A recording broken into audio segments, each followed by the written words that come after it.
We just left an executive session in regards to litigation. We're moving into our briefing with Superior Court.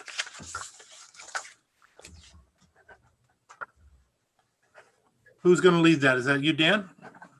It is. Good morning. Good morning. Good morning, everybody. Well, thank you. We have two matters that are on for briefing this morning. On behalf of the Superior Court, this is Judge Dan Goodell. One matter is deals with our mental health court. We have an interlocal agreement with the Thurston Mason Behavioral Health Administrative Services Organization. We used to just call it BHO. And what we have is our involuntary treatment court. We had a contract last year. It was our first contract, as you're all aware that recently we just opened a facility, not we, but the BHO opened a facility in Shelton. And that has seen a kind of a phase-in approach where the lower portion of the facility and beds were first filled as they were working on the upper part. That was completed the later part of this summer, and we pretty much have a full facility on an ongoing basis. So this is an addendum to that, and actually an amendment, which extends the time period till the end of 2021. The numbers remain the same. We feel comfortable with the numbers now that we have been operating the facility, or the facility's been operated at full capacity, and our court has been operating consistent with that. And so we have a pretty good handle on what the volume is now as far as the courts go. So we are requesting that the commission approve the amendment to the contract, which does the extension. So are there any questions? Not for me. Not for me. Not for me. So we're okay moving forward then. Is that correct? Okay. Okay. Next. We are. Okay, good. And so if we could just put that on an action, one of your active agendas when that comes up, that would be great. Okay, and so our next item I want to talk about is the Uniform Child Guardianship Act. We've talked about this several times in the past. We looked at this as an unfunded mandate that came down from the legislature. This is the act that previously non-parent custodies statute controlled when a person petitioned before the court to be the custodian of a child. That changed effective this year, January 1st. We have the new act, the Uniform Child Guardianship Act. And it replaces that non-parent custody statute. So we were concerned that it created an unfunded mandate because the statute required the appointment of attorneys for parents and for children in some situations. It also required the appointment of what they call a court visitor, who does some initial reporting on the status of the child, of the parents. The parents can be located, those type of things. Well, fortunately, AOC was able to get funding for the counties in the state to fund both a portion of the attorneys that will be appointed, as well as the court visitors. The way that we have approached it in Mason County is that the attorneys will be through the public defender's office, and we will be utilizing our juvenile court services department for the court visitor. And so we will be appointing within our department to do that. AOC is offering up $16,000 between now and the end of June 2021 to fund those two parts of the program. Right now it's just a guess. We don't know whether that $16,000 would cover all the appointments or whether a portion of the appointments, but the contract provides that at some point there's a review based upon the documentation that we provide them, and we are required to provide the documentation. And they, if they look at us and they say we're not using all of our funds may be, a portion of our funds may be transferred to some other county, or vice versa. If they look at us and we're not being reimbursed everything that we need for these appointments, then if other counties have funds available, they may be transferred into us. But primarily, it's a $16,000 revenue that we would be able to utilize to help cover those costs that we have anticipated we're going to be coming on through. I'm anticipating that the funds would come into the Superior Court, and then we would just have to work on having those funds that need to be transferred over to the Public Defender's Office to be transferred. I'll leave that to somebody who knows how to do that. So, any questions? Anybody? Judge, this is money that we were going to be spending anyway because of the mandate that was sent down, right? The orders. That is correct. We were not expecting the funding. We were expecting to spend the money. Okay, so it's a positive budget impact for the moment. It is. Could be. Yeah. So eventually we'll have to have that put in when that time does come up. But does anybody have any issue with putting this on the action agenda? No. Me. All right, we'll make that happen. Got anything else Okay. for us, Dan? That is it. So that is all I have for today. I hope everybody has a good day. Excellent. Have an awesome time. Okay. All right.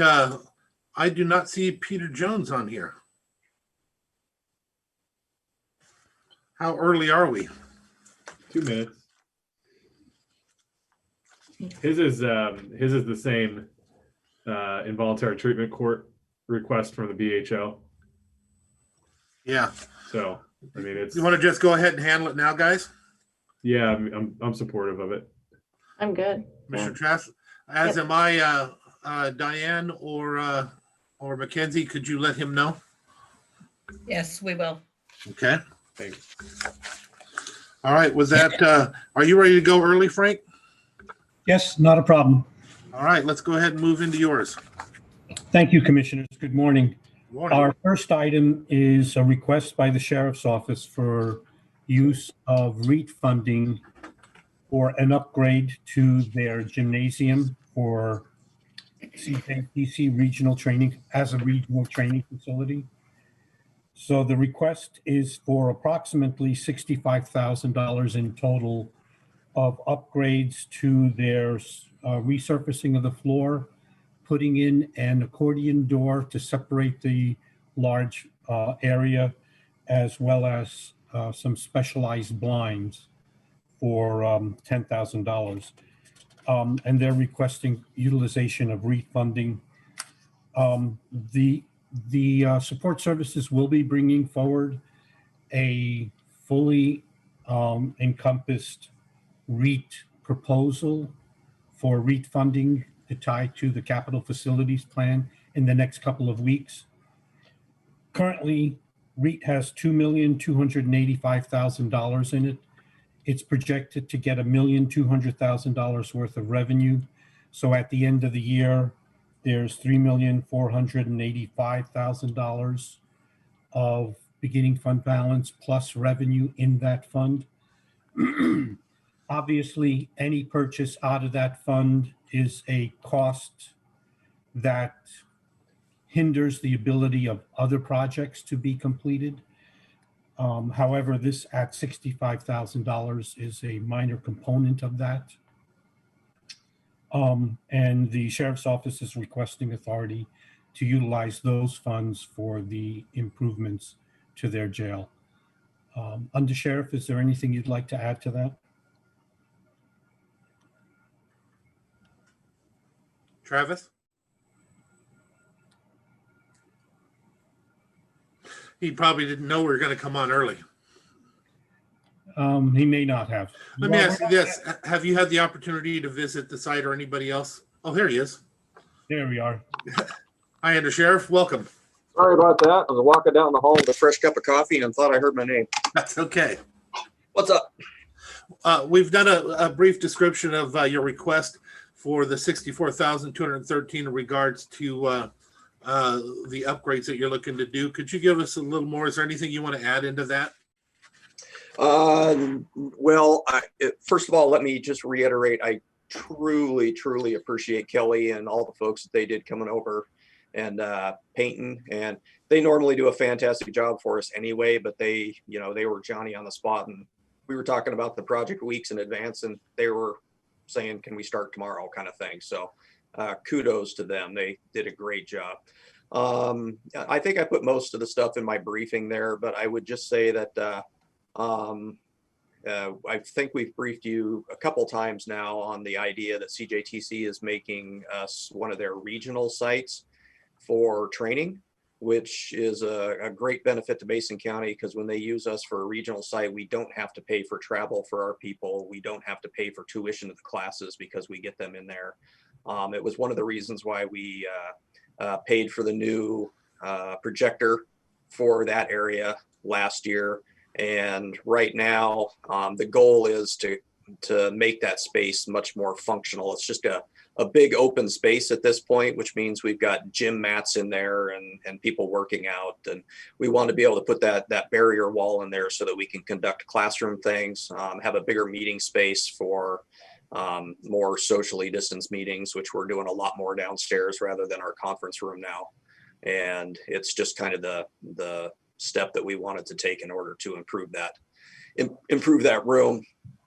We had talked about doing the second floor, obviously, to truly maximize that space out there. But we know with all the other projects going on, the money we're spending for COVID projects and upgrades, that this probably would have been a better middle ground.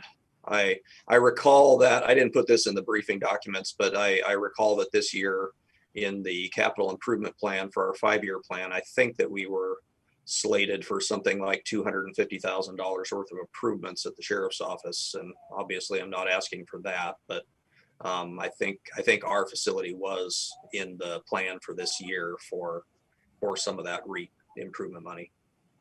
Under Sheriff, do you have any other requests that'll be coming to us shortly or anything? No, not that I'm aware of. Obviously there's always the mechanical breakdowns, like our heater going out a week or two ago, which we don't know about, but nothing that I think that we have planned at this time. That was kind of our big project. Commissioners, questions, issues? I'm supportive. I believe we have it within our funds to do it. If this is their big one for the year, I personally see it as a benefit. Yeah, I agree. I think what we'll receive back in opportunity from CJTC and for our community and deputies, I think it's a good investment, and I'm supportive. See this as a huge benefit and an honor to be chosen to be a county to offer some of these classes. Now, this will also help with sound reduction, right? So it'll be easier to have your classes in there. There won't be a big echo or anything, correct? Yeah, it will help with the sound issue. The wall that we were looking at goes up about 10 feet to the bottom of the windows for the folks that have been over there recently. If it doesn't completely suppress the sound, I've talked to a few people and they said if you hang curtains from that point up, which would be pretty inexpensive, that would pretty much do a much greater job of diminishing that sound overflow at that point too, which that would be a small amount. The other thing that I would throw out for your consideration is I put in an amount of money for the curtains. It seems like a pretty expensive amount. However, it's 10 windows that are 10 feet tall, and they're on a slope, which means that they would have to be on a runner and remotely operated. So it's a little bit more of an expensive system. However, I have not received a quote back yet, and I don't know that dollar amount that I put in there is the right dollar amount. I would hope that I totally overshot it, but I honestly don't know the answer to that. We can have it come before us as an up to amount. I think the curtains are going to be important, to be honest with you, especially some nice thick ones that will have that effect. I would hope we make sure that happens. Yeah, it's important. For one, our deputies do a lot of low light training because obviously half of our folks work all night. So that low light training is important. And then obviously for the classroom environment, being able to use a projector and having it darker so people can see videos and the projected material is important too. So it is, but I wanted to be transparent about the fact that I have not been able to get a quote back yet, and it's still outstanding on that. So do you have anything else you want to add, Under Sheriff? Nope, I'm good. Thank you. Commissioners, you okay with putting this on the agenda? Absolutely. Okay, it's on the agenda. Thank you, Under Sheriff, for Awesome. coming in today. Thank you very much. Appreciate it. Thank you, Frank, Commissioner. what do you got next? The next item is a draft resolution that's in front of you in regards to the county's, to identify the county's responsibility to the city of Shelton for a permanent certificate of occupancy in Building 10. There were a number of civil architectural items that the city allowed the county to defer for a period of 1 year. We're looking at getting a certificate of occupancy temporary in the next couple of weeks. But in order to get the permanent one, we would need to complete all of those items that are identified on that resolution. And this resolution simply codifies the fact that the county will, within the next year, complete those projects. You see anything on there that we need to be worried about? No. These are all basic standard, fix the sidewalks, put in ADA sidewalks, put in landscaping, and things of that nature. Commissioners, discussion? And those are already budgeted for? Yes. Okay. Yeah, no problem. Yeah, none for me either. I've made quite a few smart aleck remarks lately about it, but overall, I think it's doable. Yeah, I think we all had a few comments lately. All right, next. So I'll put that on the agenda for the 16th, February 16th. Please. The next is a public hearing request. The CDBG grant for the Mason County, Lewis County grant funding cycle requires us to have a public hearing scheduled. And we'd like to set that for the March 16th hearing with notices made in mid to late February for a public hearing for a status update to the citizens of where the Community Action Council and the CDBG grants have impacted the counties of Mason and Lewis County. I'm good. Yeah. Okay. I don't see anything with this, Commissioner Schutte. I don't. Okay. So we'll notice this on the 16th and then post a public hearing for March. Next item is a proposed conflict of interest agreement with Foster Garvey. The attorney that Mason County had spoken to in regards to the assistance that they may have for the Mason County Housing Authority has asked that we as a county sign a conflict of interest agreement. So this attorney does work for the county, and the Housing Authority is asking this attorney to come back and assist them in developing an MOU to come back to the county asking for help with either financing or grants or staff and staff time or in-kind time. And in developing this MOU with the county, they would be acting on behalf of the Housing Authority. Because they're also working for Mason County, they need Mason County to authorize them and release them from a potential conflict of interest in this regard. Tim Whitehead has reviewed this, finds no problem with it, and is okay with moving forward with the board signing the conflict. And Commissioners, I've been attending the meetings as of late at the request of Frank. And I can tell you right now that them being able to have this lawyer to put the things together is beneficial and probably absolutely necessary for them, if not a great way to keep a separation between us, to have it proposed on that side, put together on that side before coming to us directly. And I don't see any issue with the conflict between them using them for this. Has this been reviewed by Tim? Yes. I'm good good. with it. I'm supportive. Okay, let's do that next. We'll move forward with that. The next item is a short conversation in regards to the KMB jail survey update. I had been contacted by KMB to touch base with them in regards to the status of Mason County's position on the jail study. And I'm bringing that request to the board to find out where the board would like to move in regards to that study. As you remember, their last meeting with us was somewhere right about a year ago, going over their survey results and things of that nature. The next step that they were asking the county to do was to identify some sites that the county would be interested in reviewing for a jail complex. If you also remember, Grace Harbor at that point in time had pulled out of the joint regional analysis. I spoke with Mark Cox at Grace Harbor. They are still in that, still of that mind to not do a regional. They're looking to have a jail facility much closer to home rather than kind of at the border between Mason and Grace Harbor.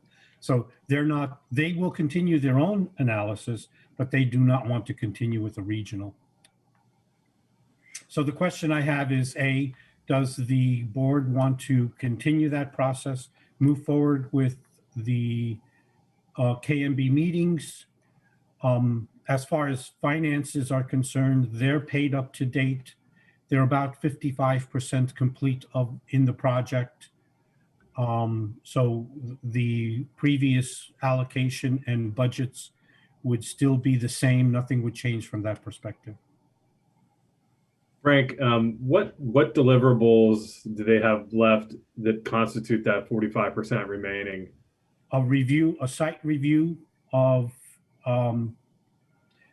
it would be a final decisioning on the size of the complex, and then a review of the various sites for what that complex would look like and preliminary drawings around what a facility might look like on that site.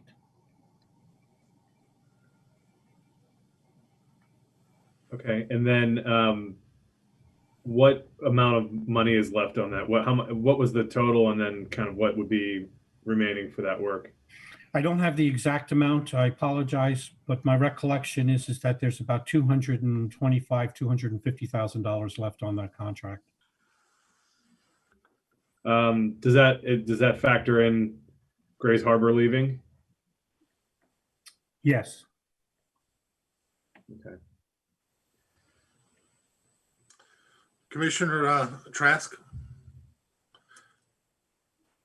What sites are we looking at? I mean, are there? The ones we talked about previously were the sites at the corner alongside Public Works, at the corner of 101 and 102, those 6-acre parcels. We would need 2 parcels for that. There's also the site next to the current state prison. Shelton has also indicated that their C Street landfill site would be one that they would be willing to negotiate. And then there's the downtown parcel. The county had many, many years ago looked at extending the jail to where the juvenile facility is and WSU is, and building a facility right next to the existing jail. In conversation with the city has indicated that they would be amicable to vacating Cedar between 4th and 5th to allow us to do that expansion. So those would be the 4 sites. The big issue in my mind that stands, that looms over the whole proceedings to going forward is what's happening with the jail standards. There's a House bill that's looking at revising the jail standards, looking at putting a committee together and reviewing what the current standards are. And I believe, if my recollection is correct, that was, I think, a 1989 set of standards. What impact that would or would not have, as well as what's happening in regards to the courts and their sentencing guidelines. So reducing the sentence or reducing the time a sentencing guideline might dictate for a prison sentence or a jail sentence, that will impact the county's population needs for a new facility.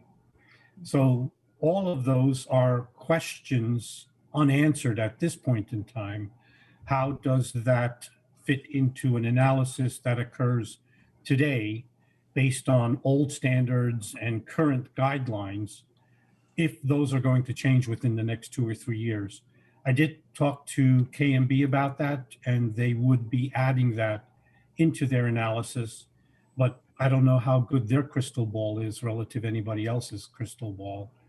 Where these standards and sentencing guidelines go is unknown at this time. Right, I think those bills are pretty hot and heavy. Then there's also the law enforcement task force, Correct.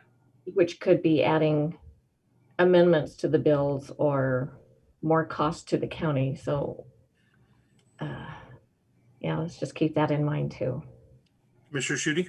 Yeah, so I was going to say, I think at a minimum, I think it would be worthwhile for us to get back together with KMB, if only just to review all the work that they've done up to this point, because I think there's a lot of demographic data and modeling that I think would be helpful. One of the other things that I think is important that we didn't have when they started this, that would need to be factored into their modeling, is the law enforcement assisted diversion program that got stood up in the fall. That could, if it's successful and it's something that we decide to fund long term when the grant funding from the legislature runs out, that in theory would have an effect on the amount of jail space you would need. So I think there's been some shifts in, just how we're addressing people who are going into the jail that we weren't doing last year. So I think at a minimum, it's worthwhile to revisit, what they have to this point, and then factor those new things into kind of where do we go from here. So I would like to get back together with them again as well. I never, this whole process, you guys know, I didn't believe it was going to happen in the first place. I didn't think we could afford it, and I didn't think it would pass. But I've always believed that eventually we'll come back to where we're at now, which I hope we don't close the door on, and that's looking at what's next door to what we already have. The ability to stay within our means, although there's going to be a list of things that everybody's going to want or even think we need. If we can't afford to do it, then it won't happen. So I think I would love to have them come back, look at the opportunity of what it looks like to build right next to what we already have, the type of facility that we could afford to actually do, because I believe that we could afford to do internally without going out. This is just my number from my years of experience, that we could do a minimum of 10 and maybe even a little more if we had to, just bonding, because eventually we are going to have to do something with it. So I would love to see them come back, look at the options, and look and see if they could come up with something that would do what we need the best we can with what we can afford to do. That's my 2 cents. Yeah, I agree with that. And it's just a matter of, we were disrupted last year, and so we never really got to have any of those siting conversations. And then, as Frank also mentioned, with Grays Harbor backing out, again, right at that sort of that moment when everything was shutting down and we were getting just sort of focusing, solely on COVID response. So the timing of it was really what didn't work out for us last year, but I think it's worthwhile revisiting all that. And again, one of the issues that kept coming up, and I don't mean this in any disrespectful way, of course, to Grays Harbor County, but we had certainly incorporated more alternatives into our system than they did, and so that also I think really factors into sort of the scale of the project. If we're going to commit long term to those alternatives, then that determines the kind of facility that you might need long term too. So I definitely think it's worth revisiting and just sort of setting the stage again for KMB to factor all of those new developments in. So are we in agreement that we're going to ask for them to come back for another meeting with us? And with that, we will focus down a little bit more on what we think we absolutely need, but continue to move forward with them? Is that what I'm hearing? I'd like that, and I'd like them to come back with some realistic costs. I think the places that we saw, the tours that we took, they're all big and fancy, and we're Mason County. We're not King County or any other county. So I think, keeping the cost realistic is high on my priority list.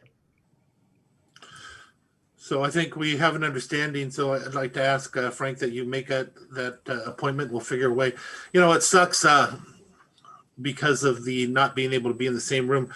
Things like this, it's important to be able to be there. And I'm wondering what options we have for very, very small gathering, and then still putting it up online for it to be to have access for the public and stuff like that online. Because I just think it's important to bring this one back together again. And if the undersheriff is still on the line, if you ever want to sit and just hear my 2 cents of what I think is possible, what I think we can afford just from my own personal perspective, I would love to take a moment and explain it to you. It hasn't changed much from where I was several years ago. And it all started 8 years ago when the sheriff sat me down with some blueprints and some papers and said, look at this. This was what was out there for years ago. That was before the extension and the expansion of the jail and stuff like that. There was a lot of ideas that came with it, and things have changed a little more with the ways it could be done. So if you ever want to meet, I would be more than happy to meet with you and whoever you want. I'd be totally happy to do that. I appreciate the offer. All right, Frank, so where we're at on this one? I will move forward and get something set up with KMB, get back with the board and let you know timing. I will also talk to Diane a little bit about how we can facilitate a potentially in-person meeting. I believe that's limited to 10 individuals in the phase that we're in, and how we would do that with an OPMA, we'll need to discuss and see how that might or might not be able to be facilitated. I'd appreciate that. Thank you. Yeah, in-person meetings can't happen until phase 2, and then it's limited to restrictions. You still have to space. I don't know the number of people, but I know we have to meet the spacing requirements and wear masks and everything. No, but that's good. If we're preparing this for a short time out, we should be able to be there by then. It is my hope. It is all of our hope. But can you start the process and maybe look to put it out a little ways so that we can have the opportunity to take advantage of getting together if possible? Will do. The next item is an expansion request from the auditor's office. I spoke with the auditor, and he has indicated that he is looking for expanded facilities for his ballot processing. He needs about 1,500 to 2,000 square feet, and it would be for his ballot processing machinery and the actual process of doing the ballot counting. So my question to the commission is, how would you like us to proceed in reviewing potential facilities and options there? Frank, one of the things I just came to mind, I know that he was discussing the opportunity or the potential opportunity of utilizing the portable court that we have now, but I don't think that fits the criteria that you just explained. What's the size of that building? don't hold, I think it's 1,200 square feet. That makes more sense. What I look at that building, that's what I thought it would be.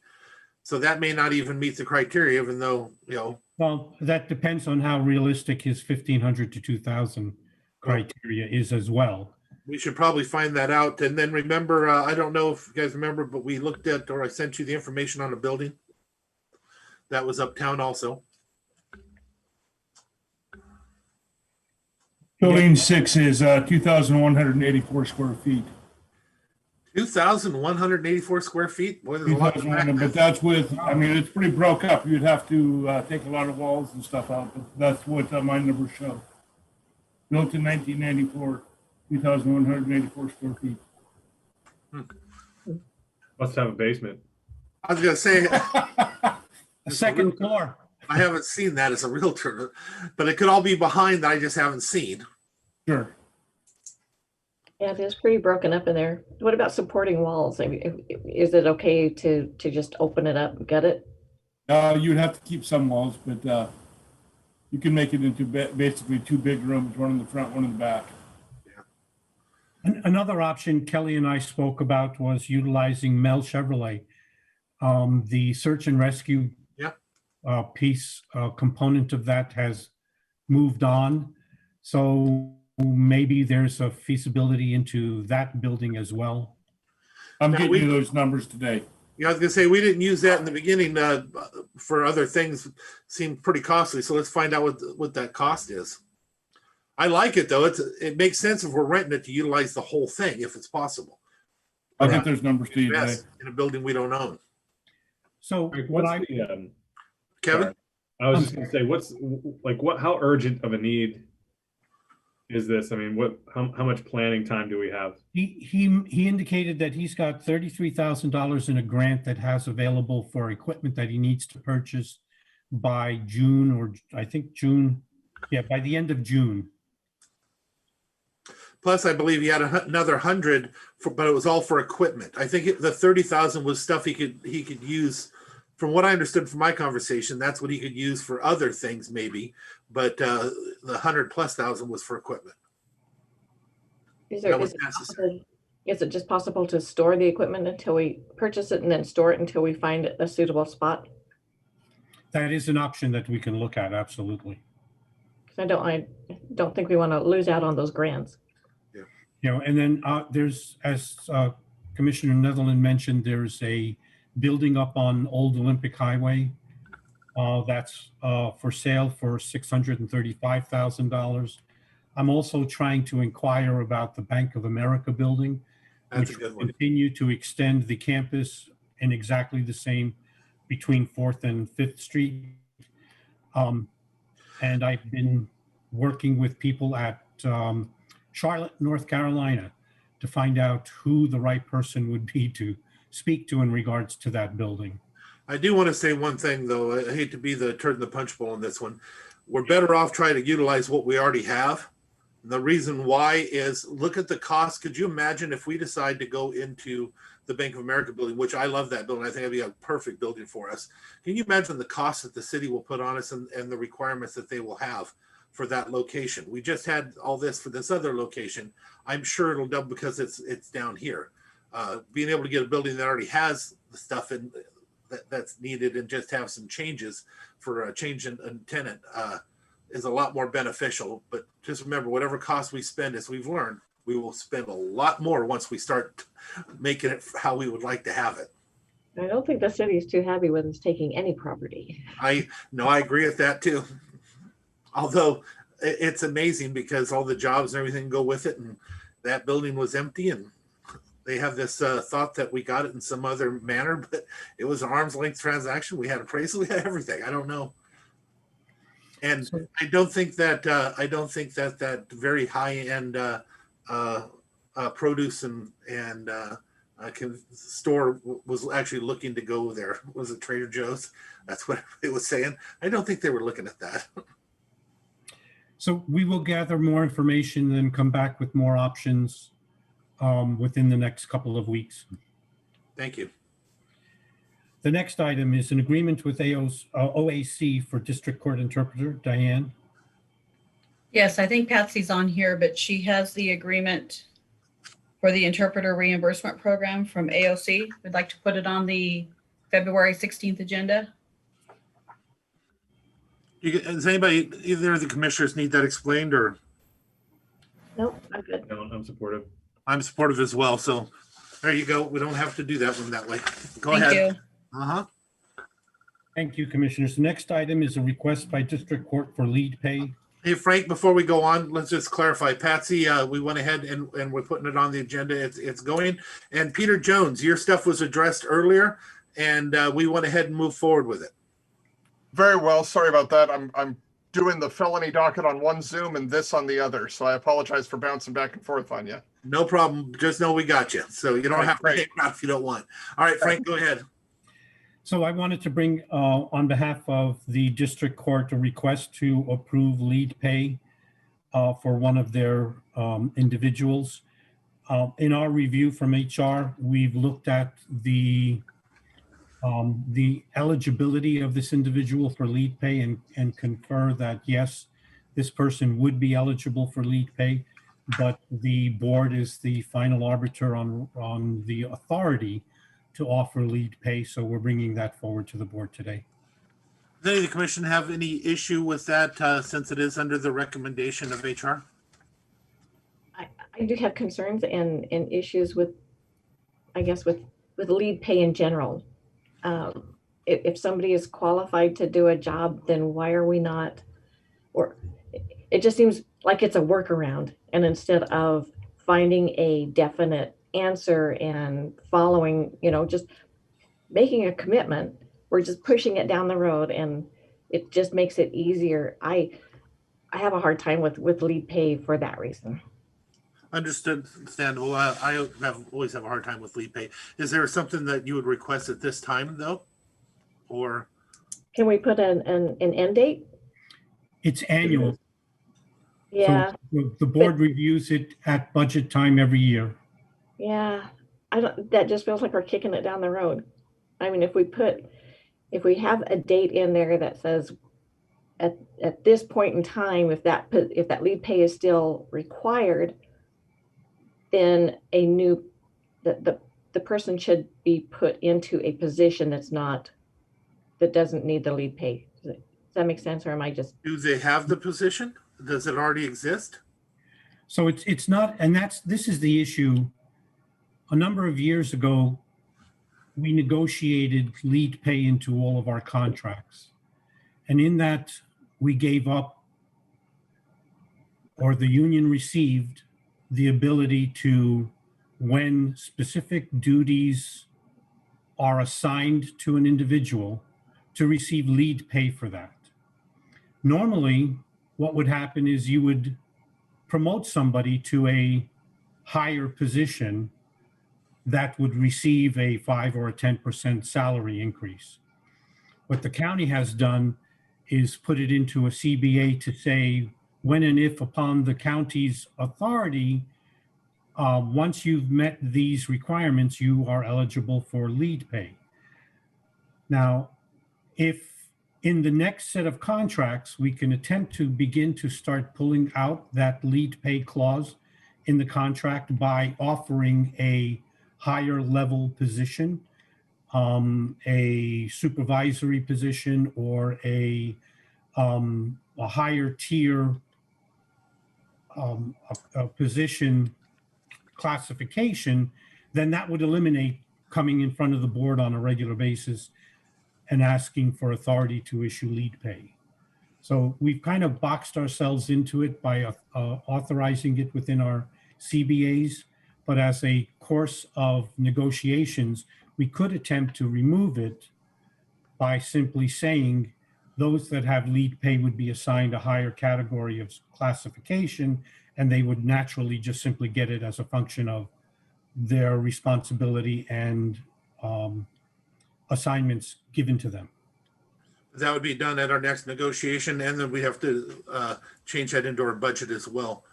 So Correct. with that being said, because it's a CBA, are you more comfortable with that at the moment, Commissioner Trask? Yeah, I think as long as we know that I don't like the lead pay, No. But since it's already in the contracts and we can't go back on those, I feel it's been, yeah, let's go for it. But I think it would be a bigger benefit if we can get those out of there for the county. And we'll make sure to have that conversation later as well. Commissioner Schutte? Yeah, I agree. I'm okay moving it forward with that caveat. Okay. Thank you, commissioners. And the history of lead pay goes back many, many, many years. There was a point in time where there were individuals receiving lead pay for which we had no justified reason why. And I think it was about 3 or 4 years ago, we went back to the board and created the process that we're in now, which is to say only those people that have gone through a board authorization can receive lead pay. And it must be approved on an annual basis. So from a strategic standpoint, we can look at reviewing the CBAs and negotiations and trying to eliminate the lead pay and kind of fix it from that perspective for permanently. But for right now, it's in the contract, and if they're eligible, then technically they're entitled to it. Okay. Hold on, Commissioner Trask, you were saying something? Oh, I just said sounds good. Okay. Next. Okay, next item is a request of the board in regards to our personnel policy and our unusual weather conditions and extreme circumstances policy. And the fact that people are out teleworking, given the circumstances that the weather might require the county to close. We wanted to ask 3 questions of the board in regards to what you would like us to do. Should we be necessarily closed due to inclement weather and those individuals that are out teleworking? And so those 3 questions are, if an employee is teleworking for the day and the decision is made to close the campus due to weather, is that person expected to continue teleworking? You know, if they choose to telework, to be honest with you, I don't see, granted, there's a fairness aspect, but the truth is they're not impacted by the weather. So how do we say that, we're going to hold you to that same standard as the person that is actually here in the office? So I think if they're already teleworking, I think they should continue to telework. That's my 2 cents. Commissioners?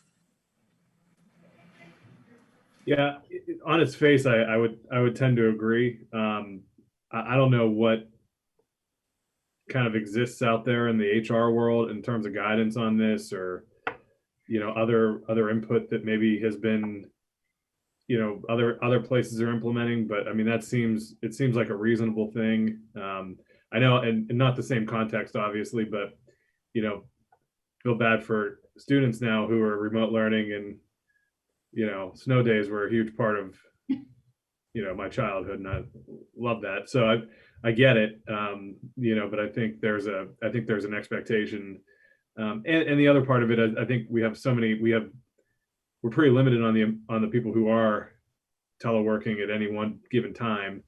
I don't really know how big of an issue this is. So just to answer your first question, what is HR and the other counties doing? Well, that's what precipitated this question. There's a number of questions going around the HR departments in the counties, Washington state counties, and they're asking, what are your plans on doing in these types of circumstances? So I don't think anything has gelled out yet at this point as to what other HR counties are doing. They're trying to get that information, and that's part of what our ask is here as well. What about Summit Law? Do they have a position on this? We haven't gone to them yet. Okay. Also, I'm sorry, we could do that and request for a position statement from them. But let's do that no matter what, for laughs anyway. But what else do you have, commissioners?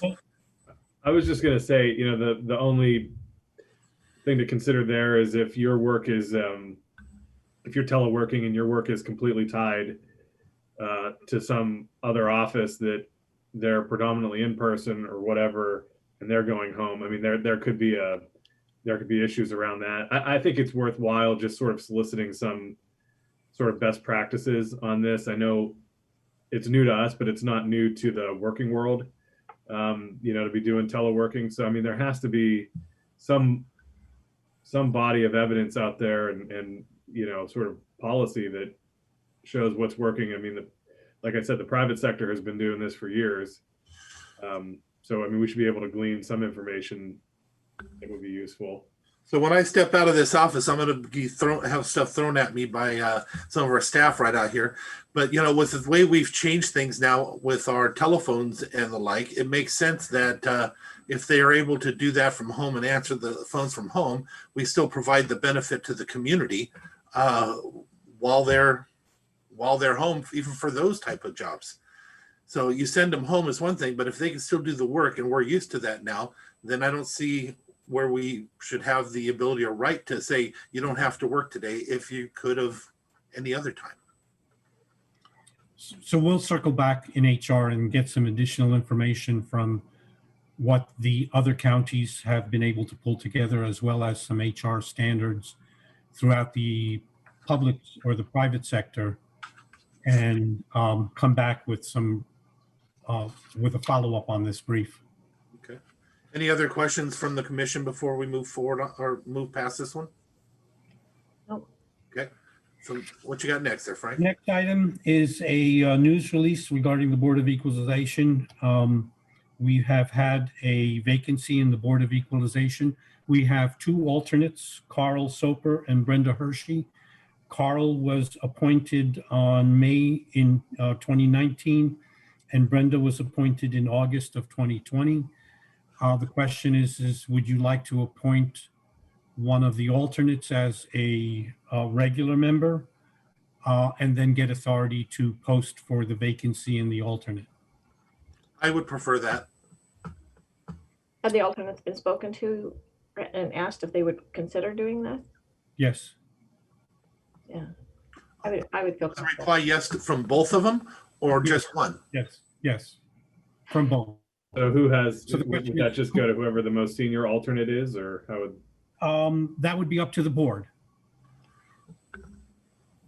I'm comfortable with that. The most senior alternate. That makes sense. Yeah, I mean, that's probably the easiest way to do it, other than flipping a coin. Yeah. Yeah. Okay, Agreed. so we'll move forward with that then. Thank you. Next item we have is Jennifer with our January financials. I love this part. Oh, good. You didn't 4 years ago. I know I did. Good morning, everybody. Morning. Okay, so beginning on page 2, we have the January of 2021 versus January of 2020 revenue for current expense. And so far through January, we've received $2,123,753. And this time last year, we had received $1,761,241. And that's a difference of $362,512 increase this year over last year. I do want to point out, though, that about between 46 and 48,000 of that is historical preservation cash transfer in. So that brings the total down to somewhere around 315,000. That's still a great increase. Any questions? We're still at 5% of benchmark though, right? Yes, we're at 5% of benchmark this year versus last year. Any other questions?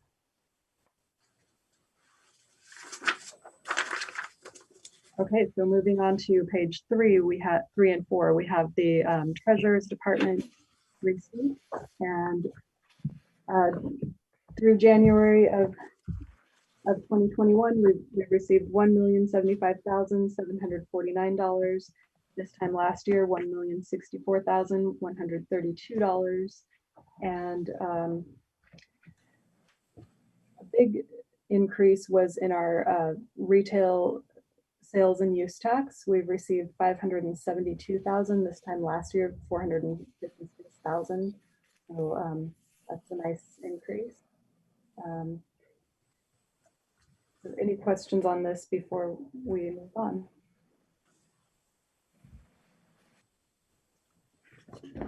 I'll take that as a no.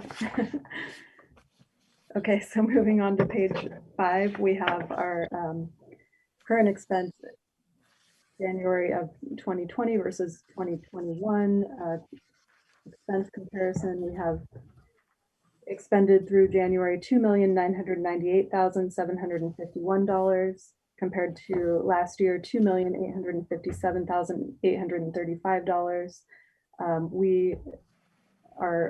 We've overexpended $140,916 over last year, not overexpended, but expended that much more over last year. And we are at 7% of our budget this year versus 8% last year. So that's good. Everything good there. On the ones that are over right now, we have the assessor at 12% compared to 7% last time, a $62,000 difference. I saw another one of the treasurers at $30,000 difference. Do we know what those are? Yes, so that is their Terra scan. They paid for that in January. Last year, they paid for that in February. Okay. And the other thing that looks a little bit odd here is under the sheriff traffic policing. So we reduced the traffic policing, or not the traffic policing, but the traffic diversion to $1,080,000. Yep. So I changed that in 2021. But at this point last year, we were still showing that the total they had budgeted. So I probably should have changed that to 2.16. I'll do that next month when I show this comparison. Well, one of the beauties of that one is not, in the end, we have to stay within that, so that doesn't change anyway. Right. When they spend it out of their budget. What about community development and the treasurer? So the treasurer is the Terra scan. And the assessor was? Yeah, the assessor and the treasurer both have Terra scan elements. Okay. But community development, I have not researched to see what that difference is. I'll make a note and send an email on what that is. Well, interesting enough, it's still only 1% because of the things that we've thrown money in there. That's okay. Don't worry about that one because that could be a lot of different things right now as we're doing the COVID. Yeah, I would assume that it would be COVID. Yeah. Yeah, I'll still look at that, and if it's something that looks odd, I'll let you know. Thank you. You're welcome. Is there anything else? Any other questions on this? Well, that gets offset pretty high by the community development revenues on the next page. So yeah, moving on to page 6, the community development revenue is doing amazing. The road diversion property tax looks a little bit odd, but that's due to the reversals that are done in January for the over-collected diversion. And the fact that we reduced the diversion from 2.16 million to $1,080,000 has a lot to do with that negative number. So that'll start to look positive in the coming months. can we assume that also goes the other way for the addition into the county road tax then? To the positive on that line? So that I'm not sure because we diverted instead. I mean, we did a levy shift instead. So I'm not really sure why that's so much higher. I'll look into that a little bit. Okay. Oh, one thing I wanted to point out is there is an error on here, and I'll fix it when it goes on the online version, but under the homelessness prevention filings, I changed the lodging tax number. That 74,428 is actually the homelessness prevention filing number for 2021. The 74,428 is should be under that homelessness number. And then the lodging tax number for 2021 is actually 34,594. So, darn it. Your lodging tax, 34,000. You're So we're actually only increased a couple thousand on the lodging tax. We didn't actually more than double. But the REIT is doing amazing, 113,312, and that is correct. I just, when I was plugging in the numbers, I just skipped the homelessness prevention and went straight to the lodging tax. And anyway. Commissioner, here's the interesting part about this is that the numbers that are being sold can't be as high as before, so the price has to be having a huge impact to get that 1.78. Reason why I say that, I just did a search for somebody in Allen and there was 2 homes for sale. Wow. You can't sell them if you don't have them. So, but the prices are going through the roof, and that must be accounting for a lot of this, because that's a huge number, considering. I'm just trying to see how they could have done it during that time, but it's all good.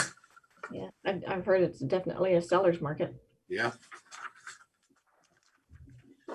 Yeah, so that's great. So moving on to page 7, we have our sales tax recap. And in January, again, we've received 572,000 compared to last year. We received 456,000, and that's an increase of about 116,000. So, so that's looking really good. We have a 9.8% rolling average change increase over compared to last year. We had an 8.8%. So the sales tax just, is continuing to grow. Now, how many months back do we go on this one? This can't be December's numbers, is it? Or is it November? So are you talking about on the Sales tax. The rolling average change, or no, on the sales tax and how much we brought in? Are we showing the numbers for December yet? We can't be. Yeah, we could. Is this for December? Is this for November's numbers? This is January. Oh, you mean the actual collection Yes. for November? So it is November. So we should see even a larger in December. Well, in our February numbers for December. Yeah, there's generally a 2-month lag Yeah. in reporting sales tax numbers. So if that was a good November, though, I know we had a great December. I can't wait to see those numbers. Go ahead. Oh, that's okay. I don't have anything else to add except for that, the sales tax just continues to increase, or it has. So yeah, hopefully it'll continue on like that. And it's great to report good numbers. So that's all I have to say about that. Moving on to page 8, we have our recap. Our cash balance at the end of January is $15,316,969 in current expense. That is a big increase over the previous 5 years. A lot of that is due to, of course, the COVID money that we received. So that's looking great. We're again at 5% of our total revenue budget, and that's very consistent over the previous 5 years. And then our expenditures 7%, and that's consistent as well with the previous 5 years. So any questions on that? Nope. Okay, moving on to page 9, the special and other fund cash balances. We are at the end of January at $32,584,035. And that is an increase as well over the previous 5 years. So looking pretty consistent there.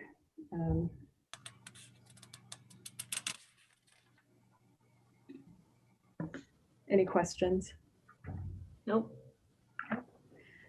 On page 10 is the current expense and health fund motor pool budget to actual expenditures.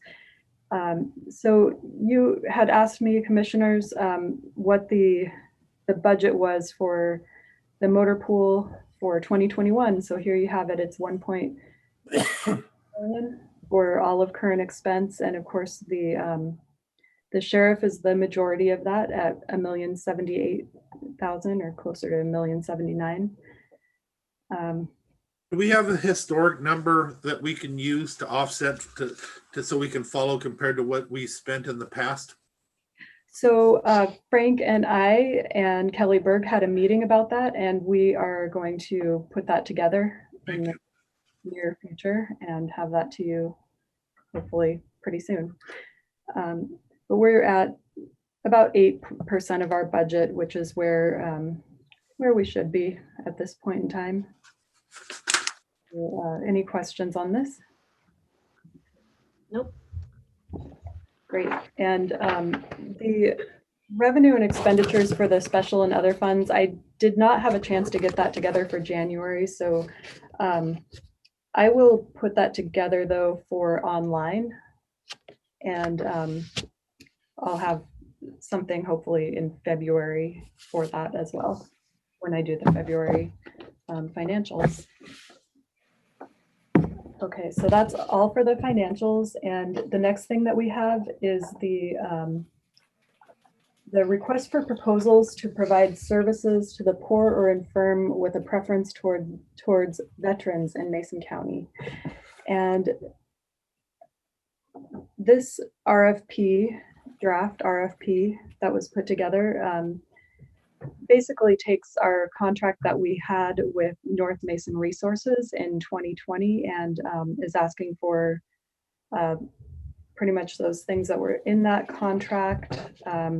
The only change to the contract is that this RFP is asking for the contractor to provide the items up front and then get reimbursed, where with North Mason Resources, we were providing the money up front and then having them prove the receipts afterwards. So are there any comments on this? Any changes that you would like to see? Just one comment. I think totally supportive of this. One thing we should probably think about is, assuming we continue this program into 2022 or beyond, doing another RFP in the fall so that there is no gap. I think this is due in mid-March and then takes effect on April 1st. And so just kind of curious as to, the gap that creates between January and the beginning of April. So just that'd be my only comment is, maybe just if we're going to continue this, flag it to do the RFP again in October and November so that January 1, we're able to hit the ground running again. So, yeah. Okay. In the RFP, it actually states somewhere that we would have the option to continue the contract. So that would be an option instead of going out for an RFP again. Oh, okay. Contracts will be awarded for a period of 9 months with an option for renewal. The other thing about this is I put in here April 1st, but I don't think that's going to be enough time. We should probably change that to May 1st, or I guess that's a Saturday. So I don't know, we could do April 19th or something like that, just to give us enough time to get the RFPs back, look at them, award it, all of that. And just I didn't see it in here, and if I missed it, I apologize. But who will be reviewing the RFPs? So I put that proposals will be evaluated by Mason County, and respondents may be interviewed by a committee selected by the Board of Mason County Commissioners. So that would be whoever you would select it to be. Now, did you use the verbiage could or would? Will be. Yeah, will.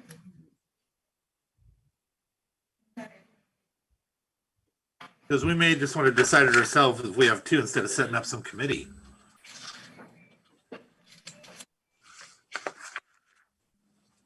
I'm good. I'm fine either way. I don't know how many people we're going to have submit applications, but I don't know, maybe we could just kind of revisit that just, when we get a little bit closer to the due date and, get this out as soon as we can.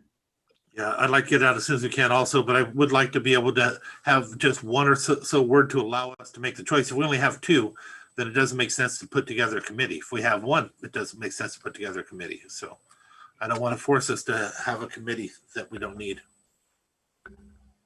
So commissioners, do you want me to change it then to say proposals will be evaluated by Mason County and respondents may be interviewed by the Board of Mason County Commissioners? That works for me. I'm good with that. Yeah. And then for the date, April 19th, do you think that's enough time? If you think it's enough time, I think it's enough time. Okay. Frank, you think it's enough time? Yep. Okay. Great, so I'll change it to April 19th. And, okay, great. So we'll put this on next week's action agenda and then get it out. Or does it need to go to action? I would assume it does. Right. Yes, it does. Yes. Thank you. All right. Anything further on that, commissioners? Not for me. Okay, next. By the way, Jennifer, great job as always. Thank you so much. Thank you. Thank So you, commissioners, there's two advisory boards. But I have two things that aren't on the list, so I wanted to bring them up so I don't forget. The March 1st briefing on Monday, that morning is the grand opening of the YMCA facility. So Diedrich isn't available to live stream. So I wanted to ask the board, do you want to schedule briefings that day in the afternoon? Because Diedrich would be available starting at 2, or cancel briefings that day. The way we're doing things now, I don't think we can do it without him. I really think we should probably cancel. On March 1st? Correct. Yeah, I'm fine with that. If anything comes up that would be emergent, we could maybe throw something together that afternoon or after our commission meeting on the 2nd. Yes, we could. I'm good with that. Okay, thank you. And then also I know Commissioner Trask had circulated a letter to the governor, and I wanted to make sure that just wasn't forgotten if the board wants to move forward with signing that. So, but back to the advisory boards. For the Timberland Regional Library, I think you all saw that we had an application from Kenneth Sebi. He looks very well qualified, so I wanted to know if the board was good with appointing him.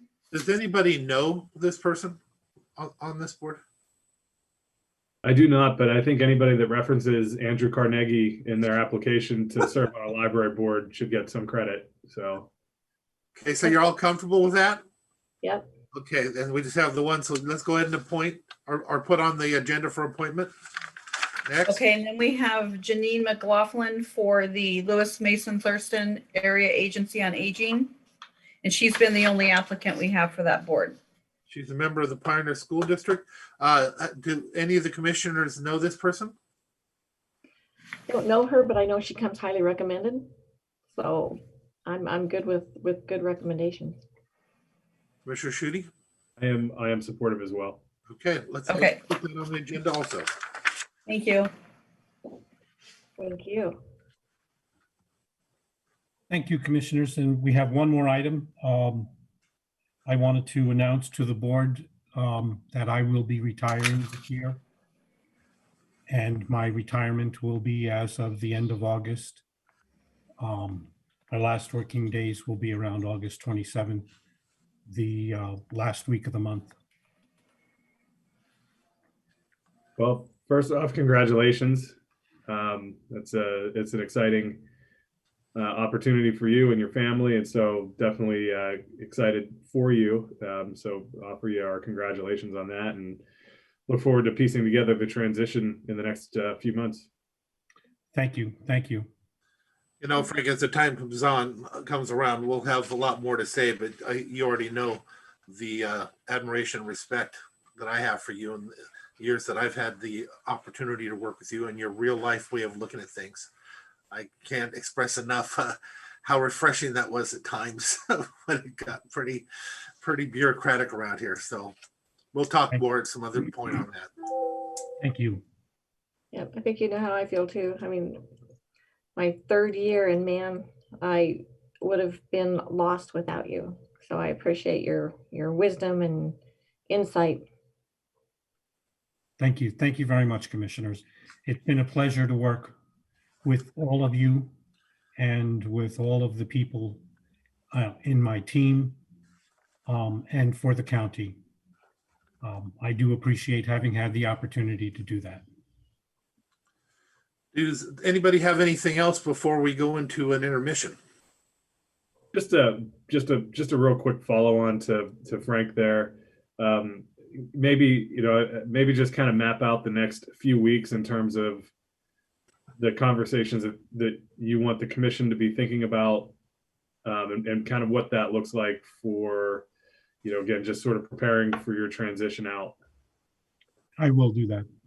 We'll have some information at the next briefing as well, in regards to a timeline and some options for the board as to how to move forward. Okay. Great. Again, thank you, commissioners. Thank you, So, Frank. go ahead. Sorry. Oh, I just said thank you, Frank. All right, guys, we're going to go ahead and call this meeting back to order, and we are going to move right into community services with Dave Windom. Hey, good morning, commissioners, and happy sunny Monday. How's that? I mean, the sun is shining. It's great. All right, we're start off with Todd Parker. Great. Hi, good morning, commissioners. The first item I wanted to bring on, we have three total items. The first one, the Emergency Solutions Grant Amendment B. So this Amendment B is for adjustments to the budget categories as listed on page 2. So it doesn't change anything about the programs, projects, the total amount, or dates. It's just moving money between the budget categories as Commerce and HUD have rolled out new information on this grant. And so our subcontractors have had to make some adjustments. So just required a new amendment with Commerce. Okay. Does anybody have any questions on this?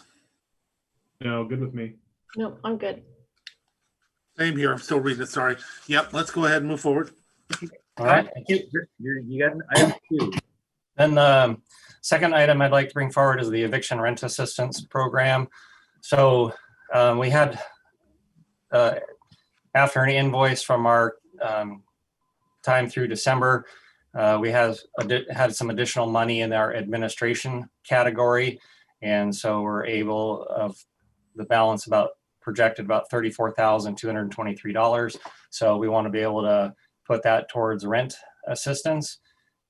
And so this amendment would to subcontract that with Crossroads, who's been doing a bulk of the work, has over 100 households on a waiting list still. So this money will be quickly spent. To give a little bit more information on that, the governor may release some rent assistance fund from a disaster recovery account. And so Commerce may use our existing ERAP contract to administer additional funds, but they're not sure when that would occur. So we didn't really want to wait since there's houses tenants and landlords in need right now. And then they're working on another whole rent assistance program through the Treasury Department. And so that one's going to be called TRAP. So I just wanted to give you kind of a heads up of there's more to come, but we just wanted to kind of get these funds spent down as quickly as possible. Commissioners? Todd, it's a trap. I would just, I think I'm supportive, but I want to also just mention one thing to the commission and then Dave and Todd. We've been receiving hundreds of thousands of dollars into the housing program.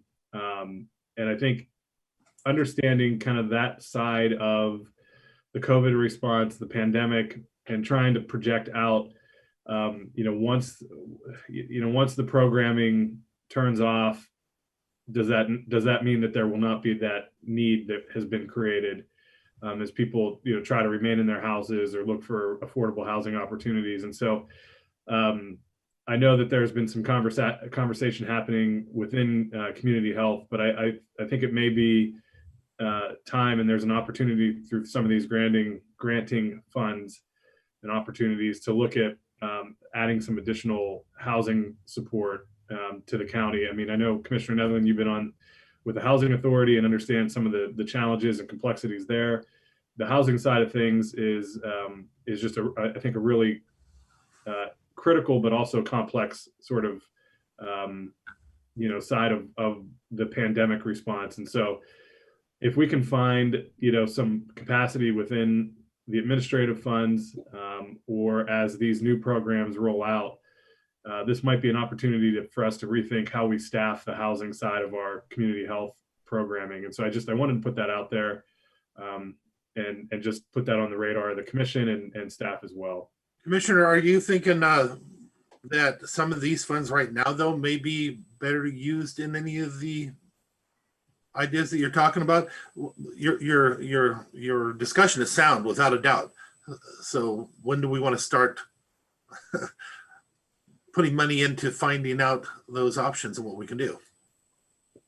So, I mean, I'll kind of defer maybe to Todd and Dave on that. I know, like I said, there's been a lot of email back and forth, just sort of, trying to understand, number one, what our capacity would be, how we maximize that, but also kind of keeping an eye on what other areas are doing to sort of meet the need. And so, now is always better than later when it comes to that, so that we're ready to meet the challenges kind of as we pull out of the pandemic and shift completely to economic and housing recovery. But I don't know what the capacity is, over the next 6 months or year, especially as these programs, transform, as these wind down and potentially new ones come online. So I don't know if Dave or Todd have any specific thoughts. Yeah, so we are following some activity in the legislature that's going to be talking about, these very things.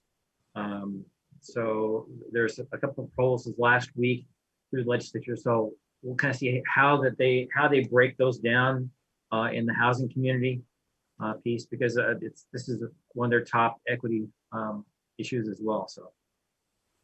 So I mean, knowing we have a gap, we need to quantify our gap so that when those things become available, we have a way to apply those things.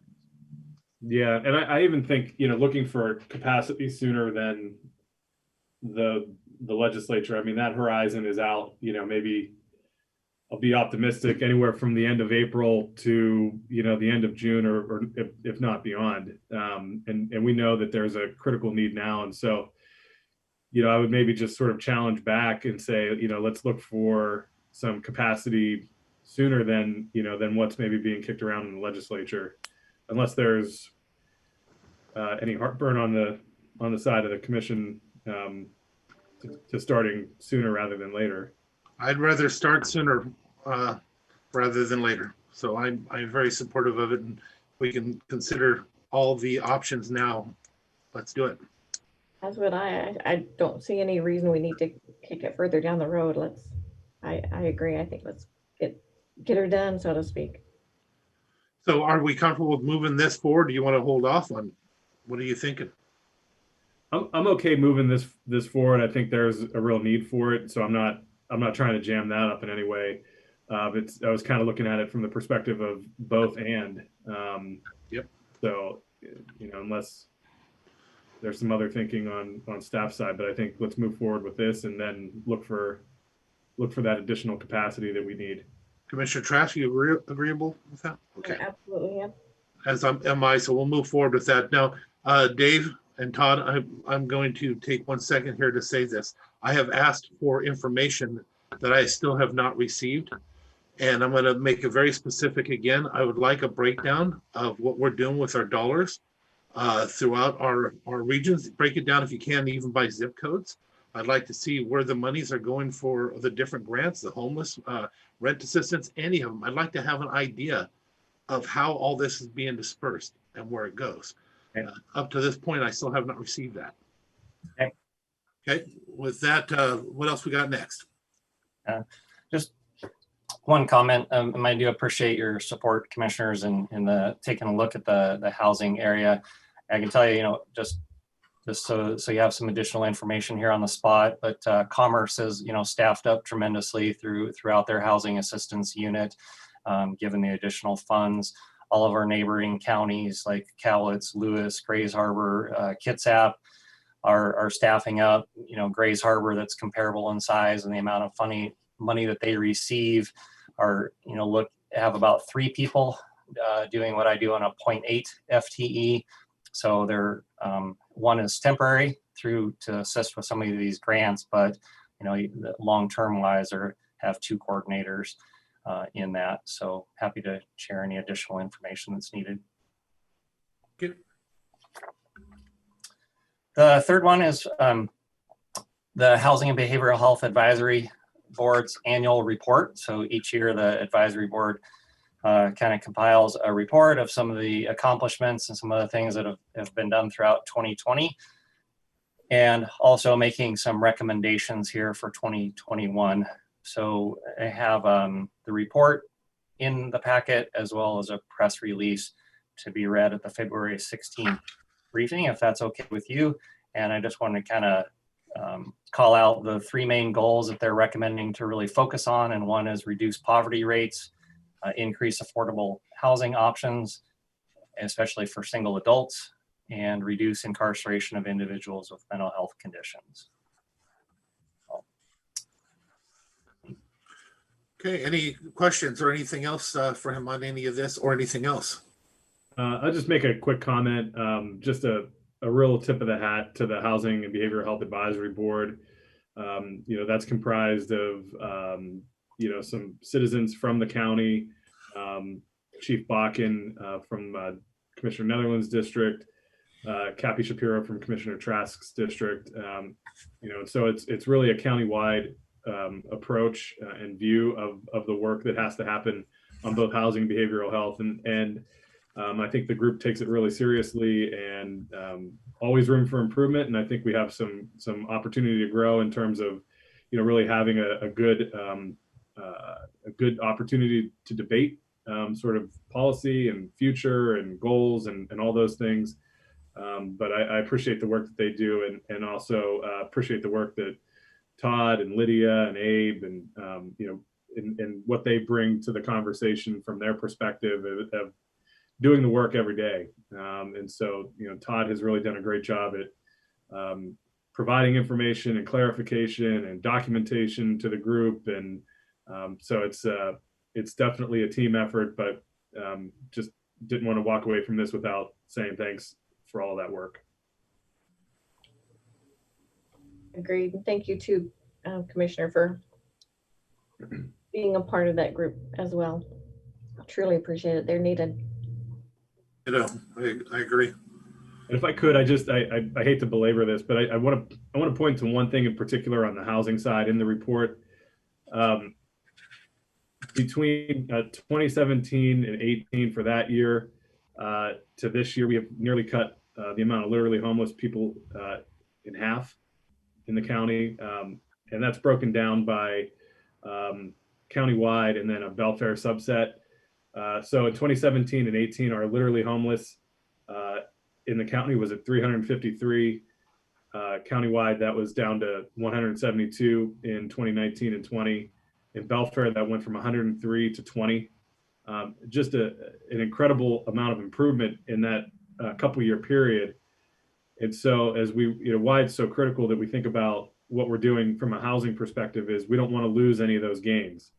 20 people in Belfair that are literally homeless is still 20 people too many. 172 literally homeless people in Mason County is still 172 too many. And so we don't want to lose sight of the progress, but it's really worth noting that we've done a great job as a county at trying to bring those numbers down. And we want to keep that momentum going. The numbers are very telling, aren't they? All right, thank you, Commissioners. What else you got, Dave? Okay, Kel is up next with planning. Good morning. Morning. Morning, Cal. I I have two things. I'll first go with the a budget amendment for the contract with Burke for the planned action EIS Belfair Subarea Plan. We're proposing to increase the budget by $8,300 to do a more robust cultural resources section of the EIS. So I'm asking to place on the action agenda, the February 16th action agenda, to approve the budget amendment.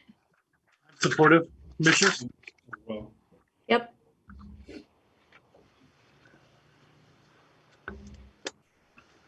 Okay. And then my next one is a rezone request, and this is also to request to put on the February 16th action agenda to set the public hearing for March 16th to consider a rezone of 96 acres from rural residential to rural natural resource. This is a request by the Bayshore Sand and Gravel for the future expansion of the Johns Creek Sand and Gravel Mine in Bayshore.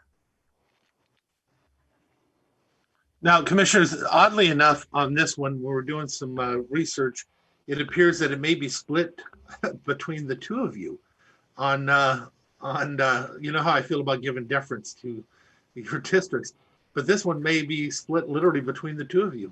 So, who wants to go first? Yeah. So, well, okay, so I guess I will. So, you know, not unsupportive of this by any means. I'm fine with the thinking there.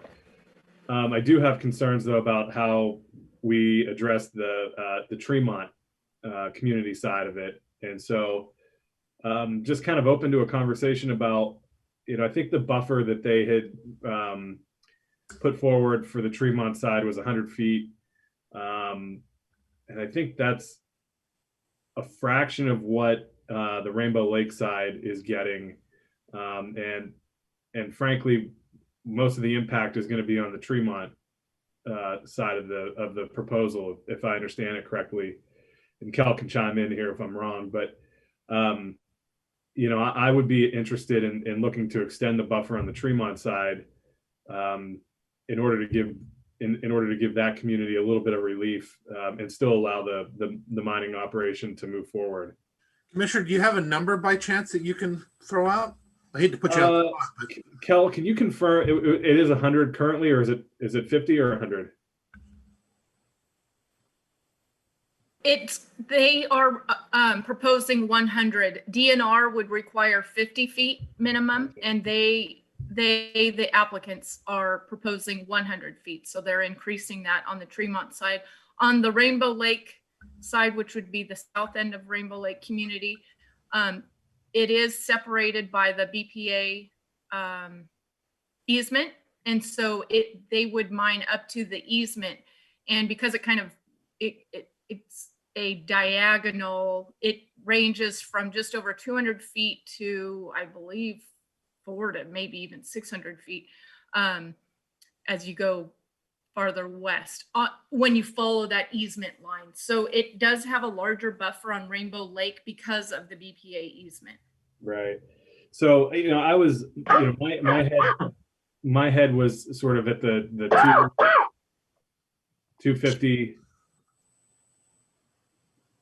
you know, buffer, but I think increasing it, whether it's from, you know, 1 to 150 or 1 to 200, you know, there's, I think, room for conversation there, but I think extending it allows there to be a little bit of additional protection for the community and still allows the operations to kind of move forward.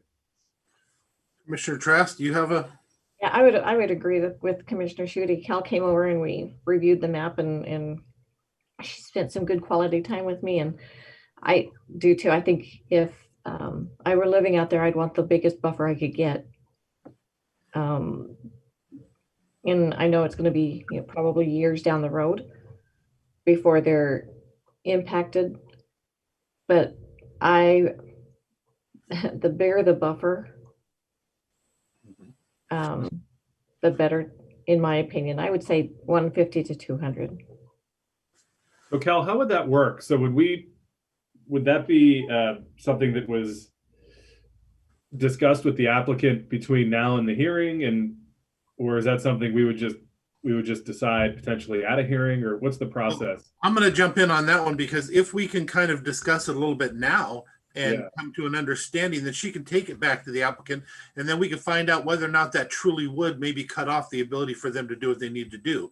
Because I heard different numbers between the two of you, just so you know, because Kevin, you were talking up to 250, and Sharon, you were saying 150 to 200. So you want to? Yeah, I'm fine at the 200 level. You know, I mean, I think there's always room for, you know, some probably negotiation. I mean, I appreciate that the applicant has doubled the DNR buffer. You know, and I know this would be an ask to double it again.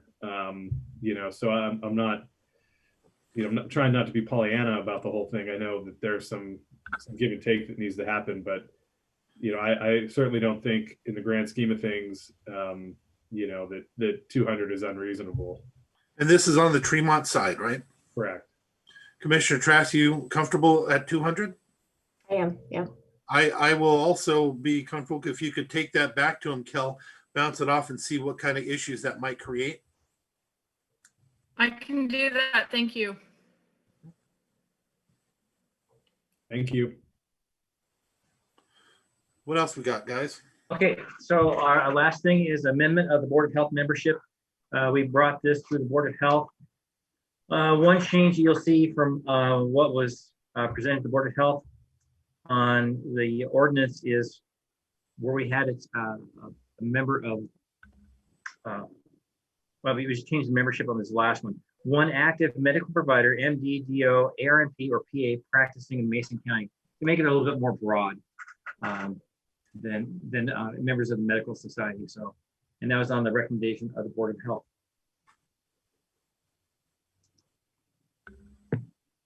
So I'm supportive of the change. I think Dr. Stein and I chatted, and I think he made a really good case for broadening it out.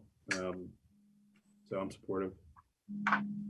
I think it's a great idea. I know that there's a bill coming before the legislature. We have an amazing Board of Health already. We're so far ahead of so many counties. But adding a medical provider to the Board of Health, I mean, it just seems logical.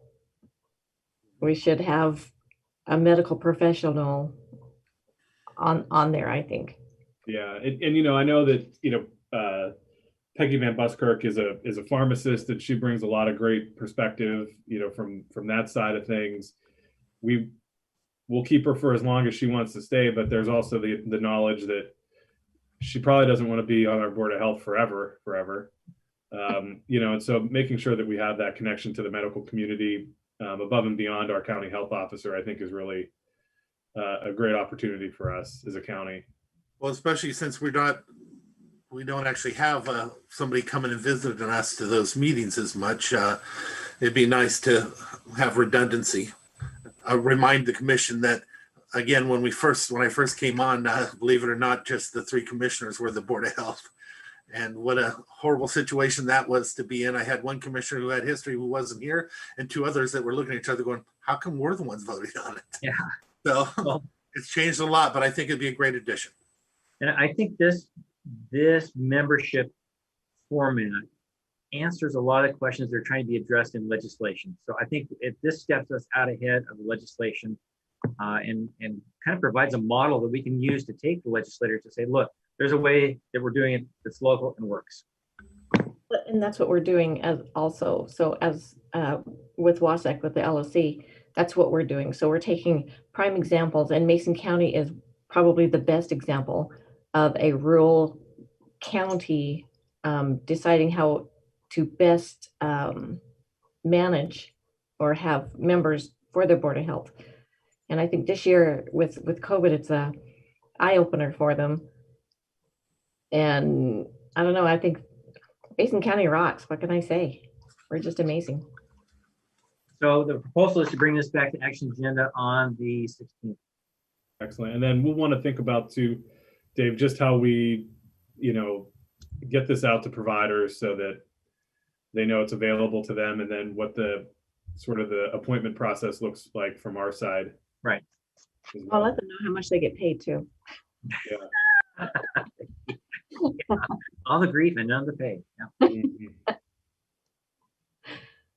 And Commissioner, with that, that's all I have for right now. Does anybody have any questions for Dave or any of his staff? I just a comment. Kudos to you and your staff with the ever-changing restrictions and the diminishing numbers that the state is giving us for the vaccines. But you guys are handling it with professionalism, and do appreciate your hard work. So please let them know that Well, thanks. we do appreciate them. Thank you. Those conversations go on long into the weekend. So, trying to kind of scrub those numbers and make sure that the small county is represented in getting vaccine allocations. Yeah, they're forgetting us again. Dave, I gotta tell you, I've been showing up to these vaccine events, as you know, and trying to do things to help where I can.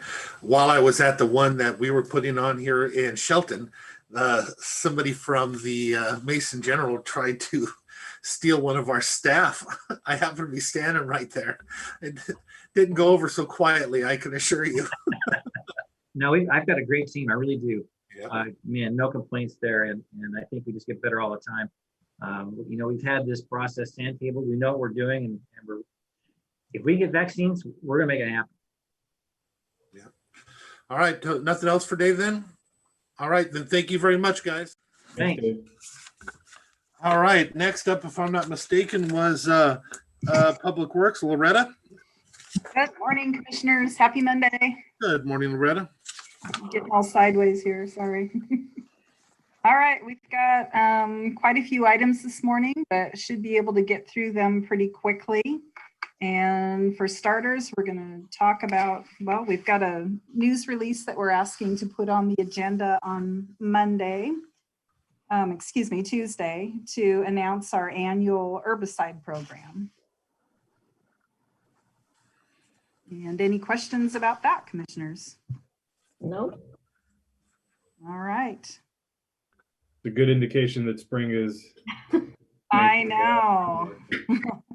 Yeah, exactly. And our crew's ready, getting organized. They're basically wanting to get the announcement out a little bit early this year. And that way, if we do get a early spring and break in the weather, we can get right to it. So we're hoping for a nice early spring. Yes, please. Yes. Come up, commissioners, is a request to, just advice that we're going to go out for on-call for right-of-way appraisal services. And we frequently need appraisals for a variety of projects throughout the year. And this would allow us to be able to select and enter into agreements and somewhat streamline that process, if you will. And we're requesting approval to secure appraisal services using the MRSC consultant roster. And this request says a not to exceed amount of $200,000. This is over a 2-year period, and this could be spread over a variety of sub-consultant agreements or consultant agreements. That's not for any one appraiser, if you will. Any questions about this request, commissioners? None from me. Nope, I'm good. Okay, thank you. And next up, Mike will talk about our HMA overlays. Good morning. Morning. Before you have 2021 hot mix asphalt overlays, it's Agate Road, milepost 3.1 to 3.78. That'd be the finish of Agate Road that we've been working on the last couple of years. The other road is the Old Belfair Highway. That's a milepost 0.2 to 1.2. So basically it's just out near the sidewalk area all the way to the bridge is where we would do an overlay and 5-foot wide paved shoulders. So This program, this funding is through the STP program. And so this is our designated roads for this year. So we were recommending for the board to execute the resolution to create the CRPs for both projects. I'm good. I'm supportive, but I do have a question. Go ahead, Kip. So you're doing a full mile on Old Belfair Highway and about 7/10 of a mile on Agate. Why is Agate more expensive? What are the challenges there that make that a more costly job? It's the width of the road. Mm-hmm. So we're going to have to be more asphalt there, and there's replacing of all the guardrail sections. Okay. Gotcha. Good. Thank you. All right. And our next item is a cooperative agreement between USGS and Mason County Public Works for stream flow monitoring gauge stationed at the Skoke Valley River. That's down by the bridge at Highway 101. This agreement's, we've been in this agreement for a number of years now. Yes. And total cost for this program is about $10,363. Our contribution is going to be $6,900 of that, and that's pretty standard from what it was before. We'd like the board to authorize the chair to sign the agreement and continue this operation. Good with me. On another note there, we are approaching USGS about making another of those stream gauges operational up by Vance Creek. That would give us a lot more, a closer proximity of where we are in the dips and the upper end of the river system, so that we could have a little more correlation, more direct correlation between it. So we may be coming back to you later to make an additional recommendation to that. Forewarned. Okay. Great. Our next item is we have two Adopt a Road program applications, one from the Webb family. They were wanting to pick up litter on Insill Road and Delight Park Road. The second request is from the Friend of Lynch Creek Farm. They'd like to pick up litter on the Johns Prairie Road. Tim Rhodes has visited with both parties and they meet the requirements. So we'd like to have the board execute that. That sounds great. Appreciate them stepping up. Yeah. Yep. As you know, our Adopt a Road program participants are a really great and welcome part of maintaining our county roads and keeping our community picked up and clean. And we're super appreciative to have folks that are willing and wanting to do that. And definitely happy to have the partnership with the Sheriff's Department as well for the community litter cleanup program to help pay for disposal. So all in all, good program. Happy to put it to work.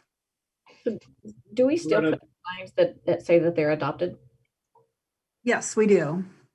Cool. Loretta, do you have a ballpark number in mind about how many Adopt a Road participants we have and how many miles of road they're helping clean up? The miles, let's see, there's probably, I want to say, well, ballpark about 10 and probably about an equal number of miles of road, Commissioner Schutte.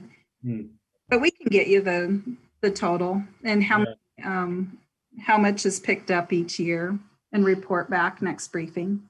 Sure. Yeah, that's fine. I was just, even thinking about how we market these opportunities? I mean, is this kind of driven by, you know, the people that just kind of want to do this work, or do we make any kind of concerted effort to, you know, get out to civic groups and, you know, encourage them to participate, or kind of how do we approach that?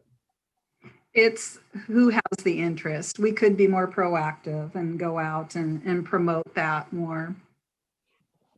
Okay.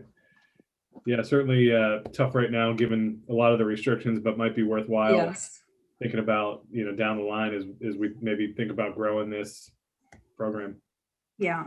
And that's a great point, Commissioner Schutte, about the restrictions. That's part of what we, of course, need to talk with volunteers about at this time, is all of the COVID safety protocols as well. Mm-hmm.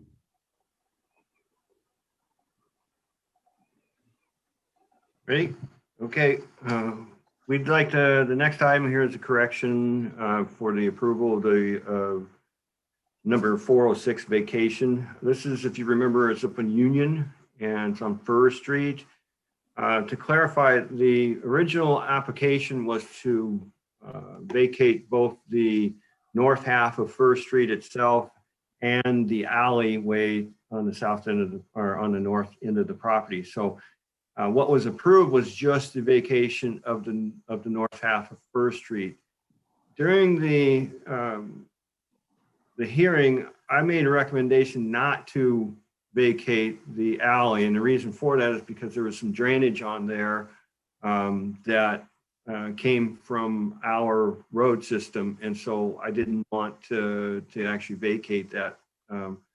It got written in there, but I don't know if it really got addressed. So what I'd like to do is have the board clarify whether you would like to approve vacating both of these items or just stay with the one that we've already done. When you're saying that, though, or you're saying stay in the one we already done, you're talking about doing a whole new vacation? No, I'm talking about just verifying to the First Street's already been vacated, so we've already approved that. The board's already approved that. But whether to approve the alleyway as per the original request, the alleyway to me has a value because it has a drainage system in it, and that's why I would recommend not vacating it. But the request was to vacate both. Oh, I think I see what you're saying. So the hearings examiner said to vacate both, so we do need to bring it up to go one way or the other on it. You're recommending that we do not approve it, but we still need to go through the process to do it. I think excuse me, if I can jump in, Commissioner. If commissioners affirm that only First Street is to be vacated, there's no further action that you need to take. If you decide that, yes, we do want to also vacate the alley as was requested in the application, then we would need to redo that action. And Mike is recommending to not vacate the alley. Okay. So I'm supportive of no action then. Right. Yeah, so I would tend to agree. I think the drainage system gives me pause on wanting to vacate that. You know, unless there's some kind of workaround that we haven't considered yet, I would concur. Yeah, the alley's just, I'm sorry, the alley's, it was just a 20-foot alley. Yeah, it was just a 20-foot alley. So there's, you know, to vacate half of it limits your ability to get in there and maintain any of that drainage system. That's what we're concerned with. So why did the hearing examiner recommend that it be vacated as well? I believe, again, sorry if I could, and I believe the hearings examiner was actually somewhat silent on that. And what the issue was, the original application came in just for First Street, and then later the applicant amended their application to include the alley as well. And we believe the examiner was simply referring and looking to the original information when he made his ruling. Gotcha. Okay, well, I'm good with not addressing it then. So could they go back through and reapply for this, or will this settle it in perpetuity? Since there is the question of whether or not it was, if the hearing examiner was silent on it in his ruling, can they eventually just reapply for this, or how would that work?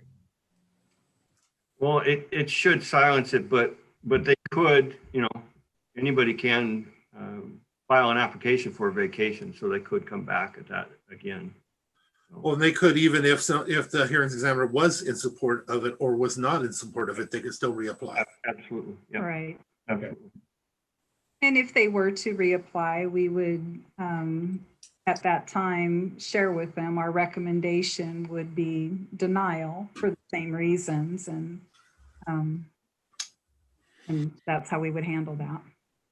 Okay. Good. No, my opinion is the same then. I haven't.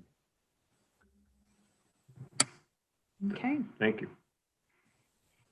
All right, commissioners, and then next up, Richard has the solid waste recycled materials hauling agreement. Morning, commissioners. Yeah. I'm here. Hello. Half the battle. That's half the battle. You're right. Okay, so I wanted to bring this back to you. Sorry it took me this long, really. I wanted to be back with this in early January.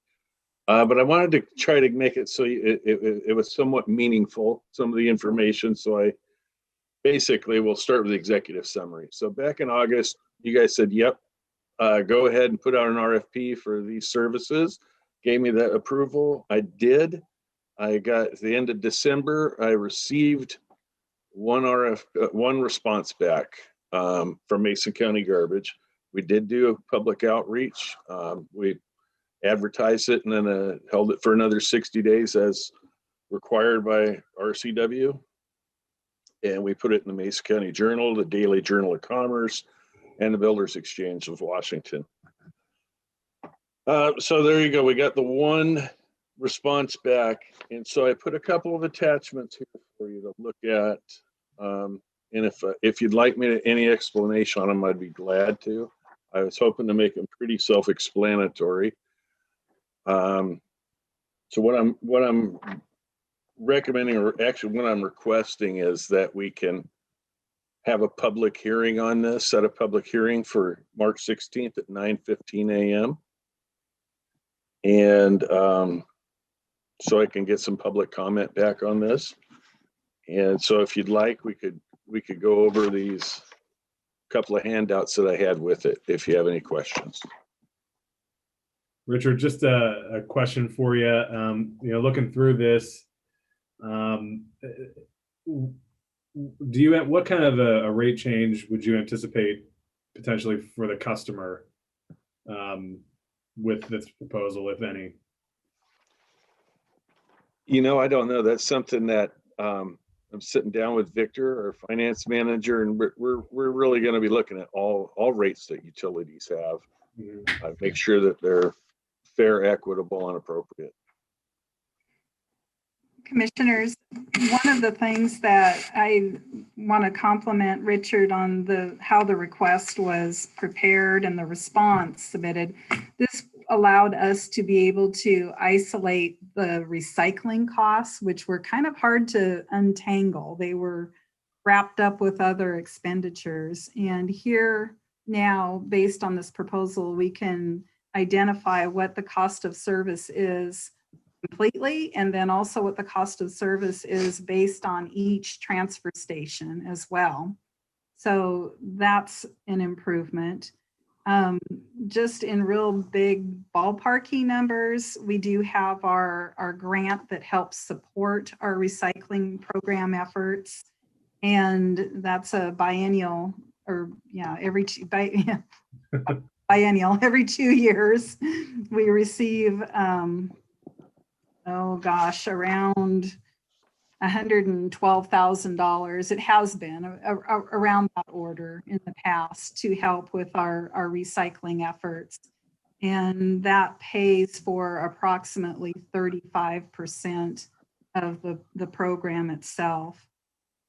As best we can tell with this new contract, we're looking at approximately on average a 5% increase in the cost for recycling.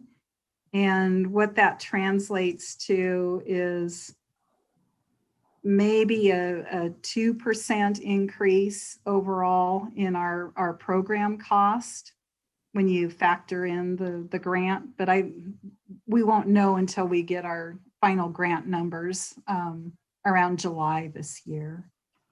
So we've got some moving targets. And then we had our cost of living increase in our rates, or excuse me, our CPI increase in rates, which was 2 something, Richard. Sorry, help me with that number. No, it was like 1.2. 1.2, okay. Yeah. So I guess we're losing a little bit in that regard. But we can get you some specifics, commissioners, about what that incremental increase might look like just to keep pace. And a lot of this really, how this really plays out over time is the whole commodity value. Right. As you can see in July, we would have paid less in July than we did due to the commodity, due to having a positive commodities. And you can tell by that graph, like glass is never a positive commodity, although it makes up about, I don't know, 30%, something like that, 30% of our, no, 15% of our total. Mm-hmm. It's always negative. And you can see the volatility with mixed waste paper from July, a positive commodity of $150 a ton to September. I mean, really 3 months, it dropped to negative 80. So it used to be that Mason County Garbage they had this, they owned it, and they were responsible, and they either reaped the benefits of it or not. And and if you got a lot of glass like we do and a lot of mixed waste paper, that's nearly 40% of all our recycling, and it costs to get rid of it. Costs them to get rid of it. So we're seeing that in these rates. Now, if commodities drop below where they're paying $3,000 a month, they're going to want to negotiate in good faith. I understand that. Anything over a positive commodity of $500, we get, and that would be deducted off our bill. Well, I have a kind of off the wall question, I guess. So if mixed paper and glass costs us more to collect it than we get, why are we collecting it? Not that I'm recycling. I mean, there's got to be a value somewhere. It's just to basically keep it as a resource in the resource chain of things, and to keep it out of the landfill.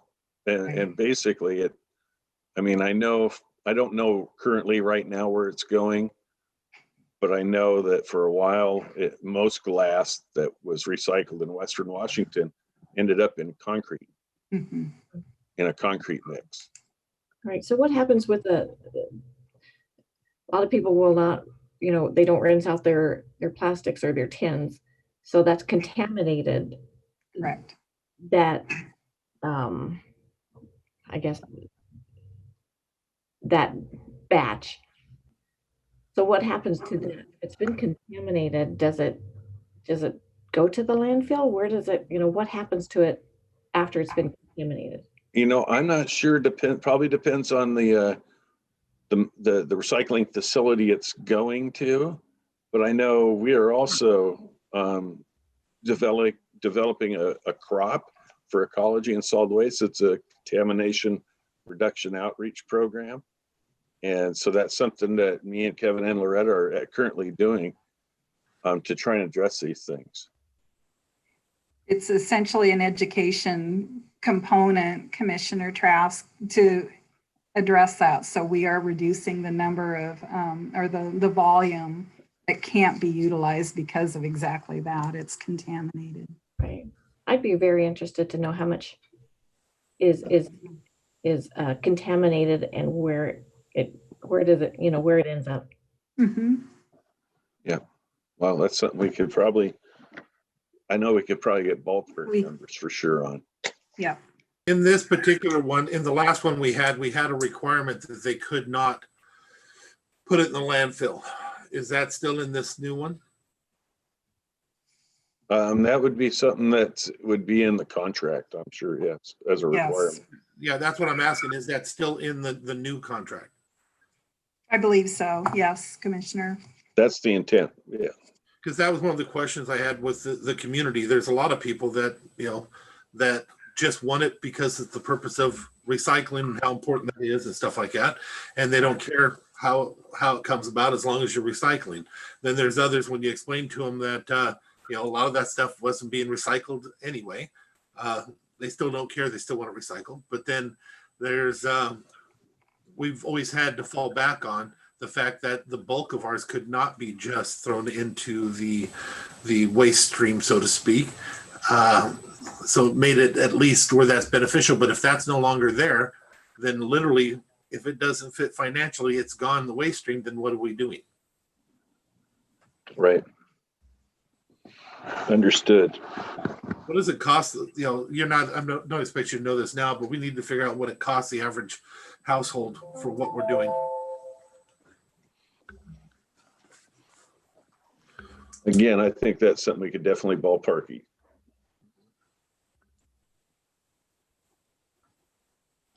Because remember, commissioners, we can always ask the public. That's the idea of the hearing anyway.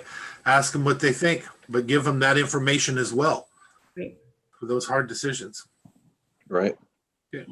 More information available, the better. So what do you need from us, Richard?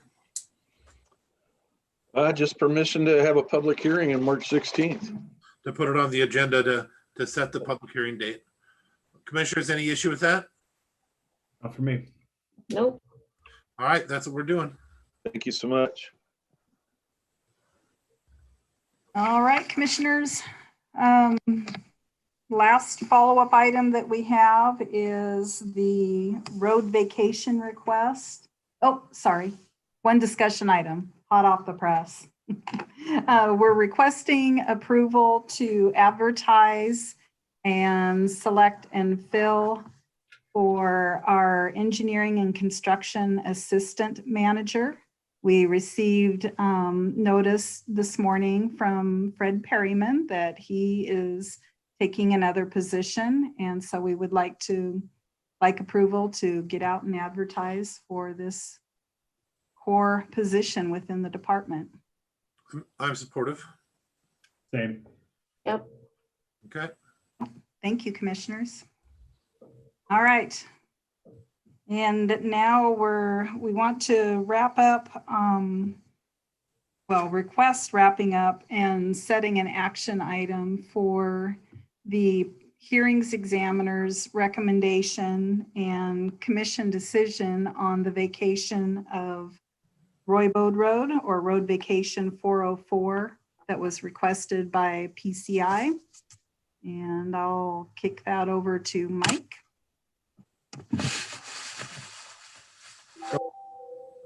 We've all discussed this quite often, and so I'm not going to go over some of the old stuff. We did do some additional research. I've passed this on to some of you, but I'd like to just go over a little bit in general. We were kind of tasked to take a look at the potential of a single lane off ramp from SR3 down to Roy Bode. And the whole ideal is to reduce the amount of traffic at the intersection of SR3 and Clifton Road, because it gets backed up there pretty good. So we went and did a field review to say, well, can this actually be constructed? And Dave and I came up with about 3 different alignments that were potential to be off-ramped down to the Roy Bode. So one would be through PCI and Iger Road, or Iger property, down into the park and ride. The other alignment would actually come off of SR3 and connect to the existing gravel road that's in the area.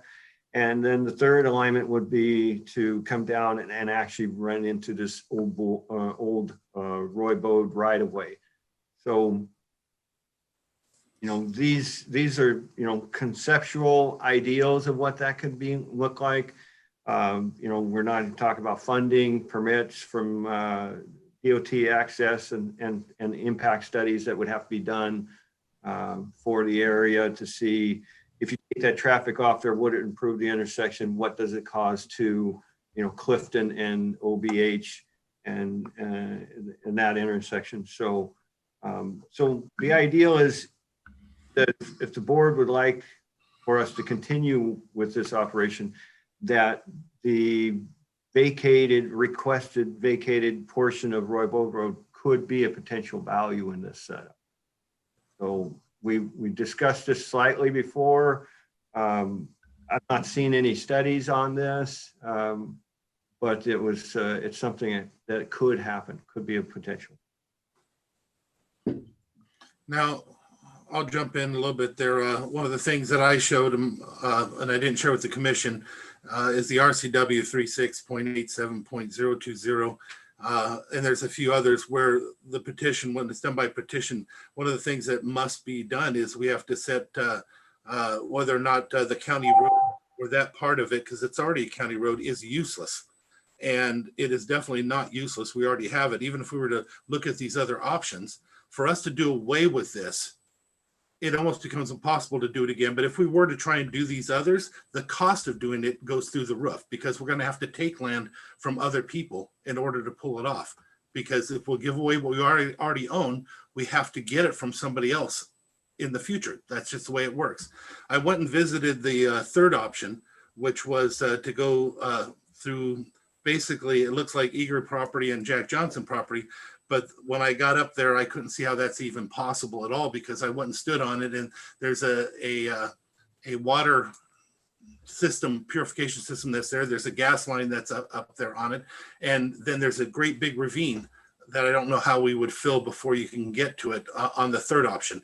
Because right after meeting with you, I went and I saw that. I called Loretta to let her know that I'd like for you to come see it with me actually on the ground, because I didn't see how there's any possibility without taking out the infrastructure for the car wash and everything else. And even with taking that, I'm not sure you could. But, and the other one, again, as I said, it's not useless. And then the next thing it's supposed to say is the petition must show that the land owned by each petitioner and set forth that such county road is useless as part of the county road system, and that the public will be benefited by the vacation and abandonment. And this doesn't meet it, not by a long shot. Now with the value of the land itself, also, the cost for replacement is just extremely high. I don't know how we're going to be able to figure out what the cost of this actual land would be if we have to factor in lawsuits in order to try and get legal access on somebody else's property to get there for anything in the future. And the history of it, as I'm sure Loretta will tell you, although she seems to be frozen on the screen, Loretta will tell you that there is a history on this piece of road here. It was talked about during the bypass as alternatives. It's also in a road map system that was sanctioned and put together by the county and paid for by the county that was brought in. It was never fully adopted, but all that work that went into it to show it as one way coming off and then bringing them back through our community sector. You also have the conversations with the fire department, who definitely sees it as a benefit to keep it, because if we ever have to do anything there, we're not going to be able to. We will lose the ability to come off of that highway, because before that, again, is the railroad tracks. We're not going to make it over the top of that. If you come off and you do, then you walk into wetlands. So this is our only option. And it's not needed today, but 10, 15, 20 years, it's going to have to be needed. Only 1/3 of the traffic is going to be on the bypass. 2/3 are still coming down into Belfair and will run into that intersection where they can't turn right to get onto the old Belfair Highway and Highway 300. So it will back up all the way up to the traffic circle as it does now, unless we can eventually move that traffic off of there. So with that being said, I just wanted you to know, looking at the RCWs, there was a high bar that was not met. And in my opinion, well, actually in Loretta's opinion, we were ambivalent on this issue, is what she was explaining to me. But we have to take that into consideration when we give away something.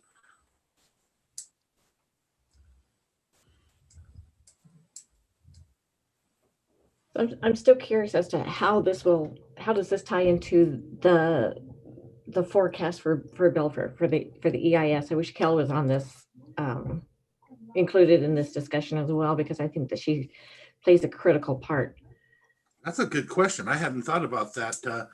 If it is going to be a possibility, even 10, 15 years, it should be included in that without a doubt. But right now the road's already there, or the access is already there. It's been blocked off by them for quite a while, looks like, and not allowed to access it even on the other side of their property. But it's there now. We own it. I can't hear you, Loretta. Still can't. There you go. There we go. Sorry about that.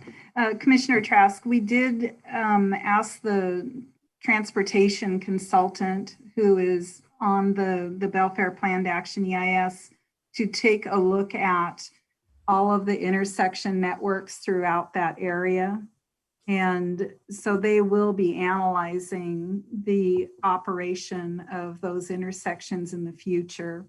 So Clifton, the 300 SR3 Old B intersection, the intersection on Main Line 3, the intersection that goes into Safeway, the roundabout, all of those will be part of the traffic analysis as part of the Belfair EIS. Oh, that would be awesome. I would be very curious to hear from others. And to hear from others to see what the forecast is. Yep. Yeah. Loretta, did our fortunately, I'm sorry, go ahead, Commissioner. Oh, no, go ahead. I'll let you finish up.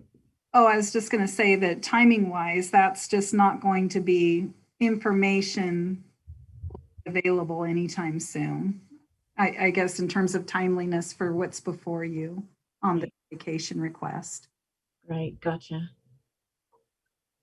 Mr. Schutte?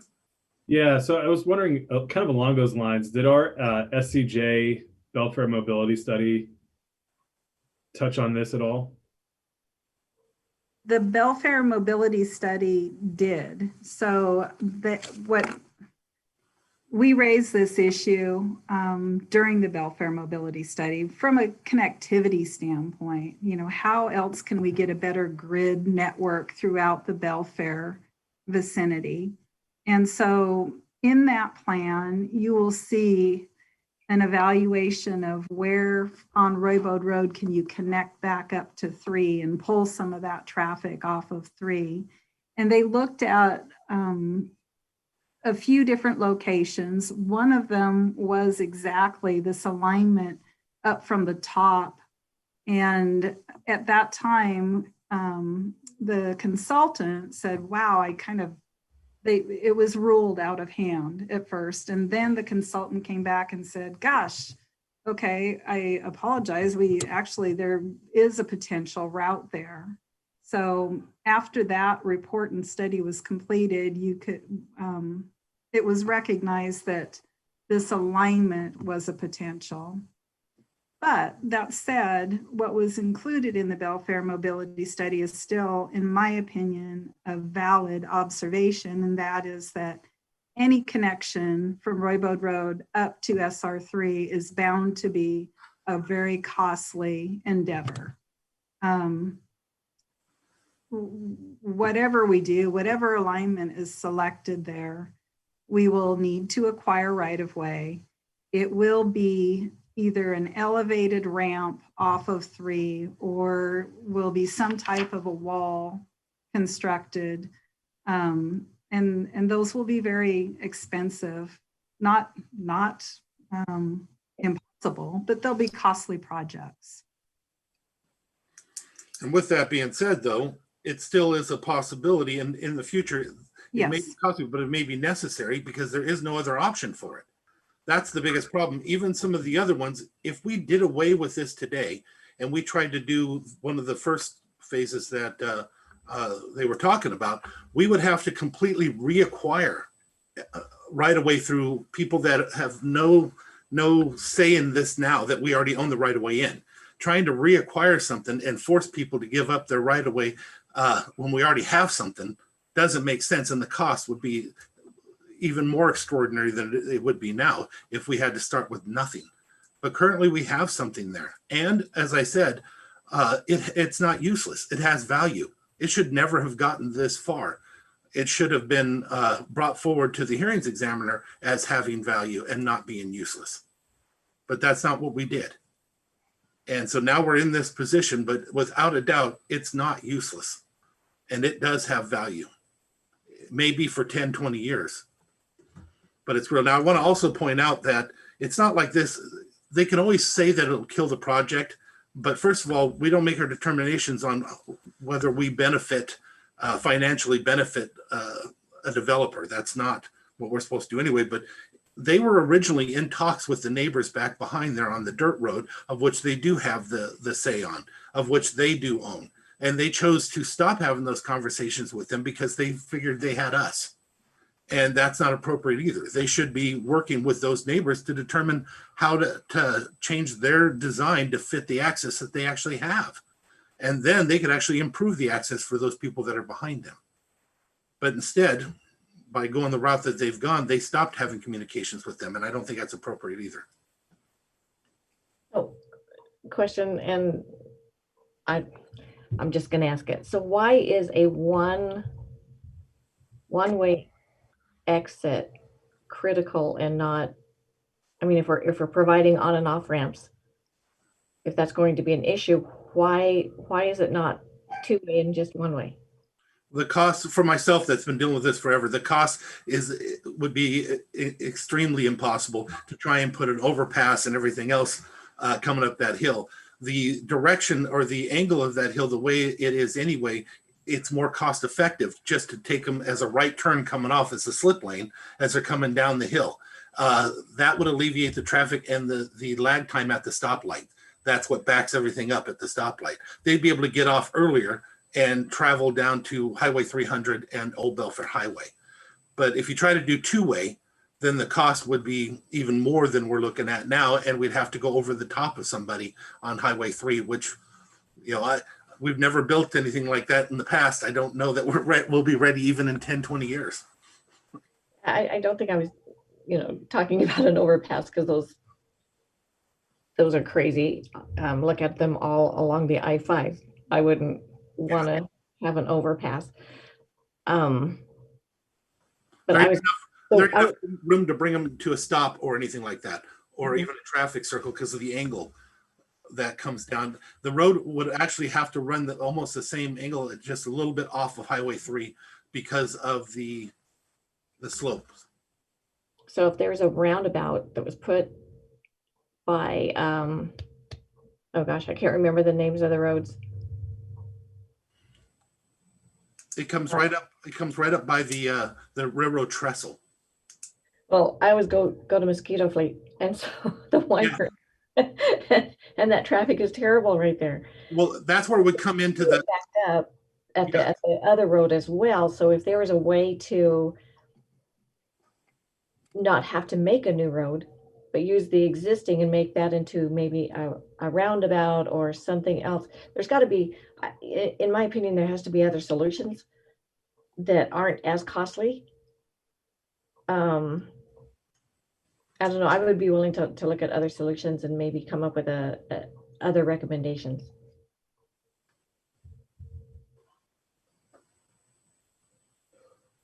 So what's the status of the right-of-way? What do we own beyond the end of this vacation area? Currently, our research shows we own a little bit farther, the right-of-way does, and then there it runs into a vacated section that's previously been vacated. I can't tell you the year. Basically, there's a house sitting in the middle of it. So there's a house in the middle of where we would have to build a road.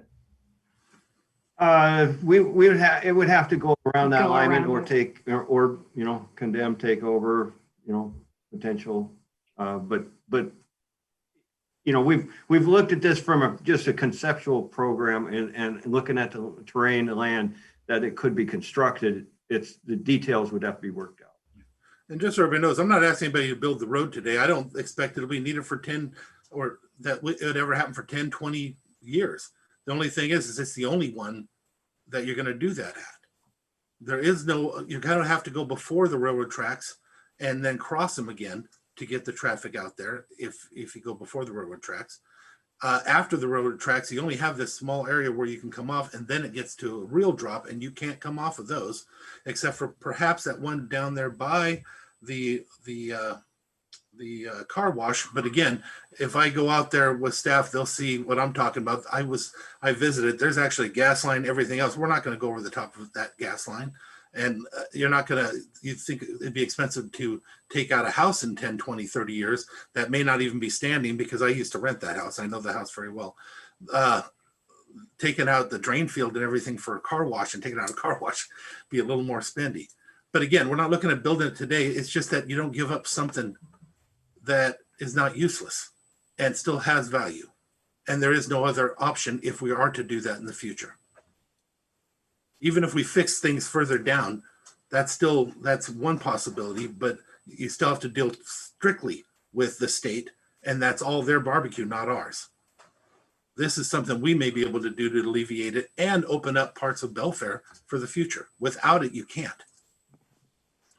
So you don't think that any of the alternatives that Mike and Dave have discussed are viable?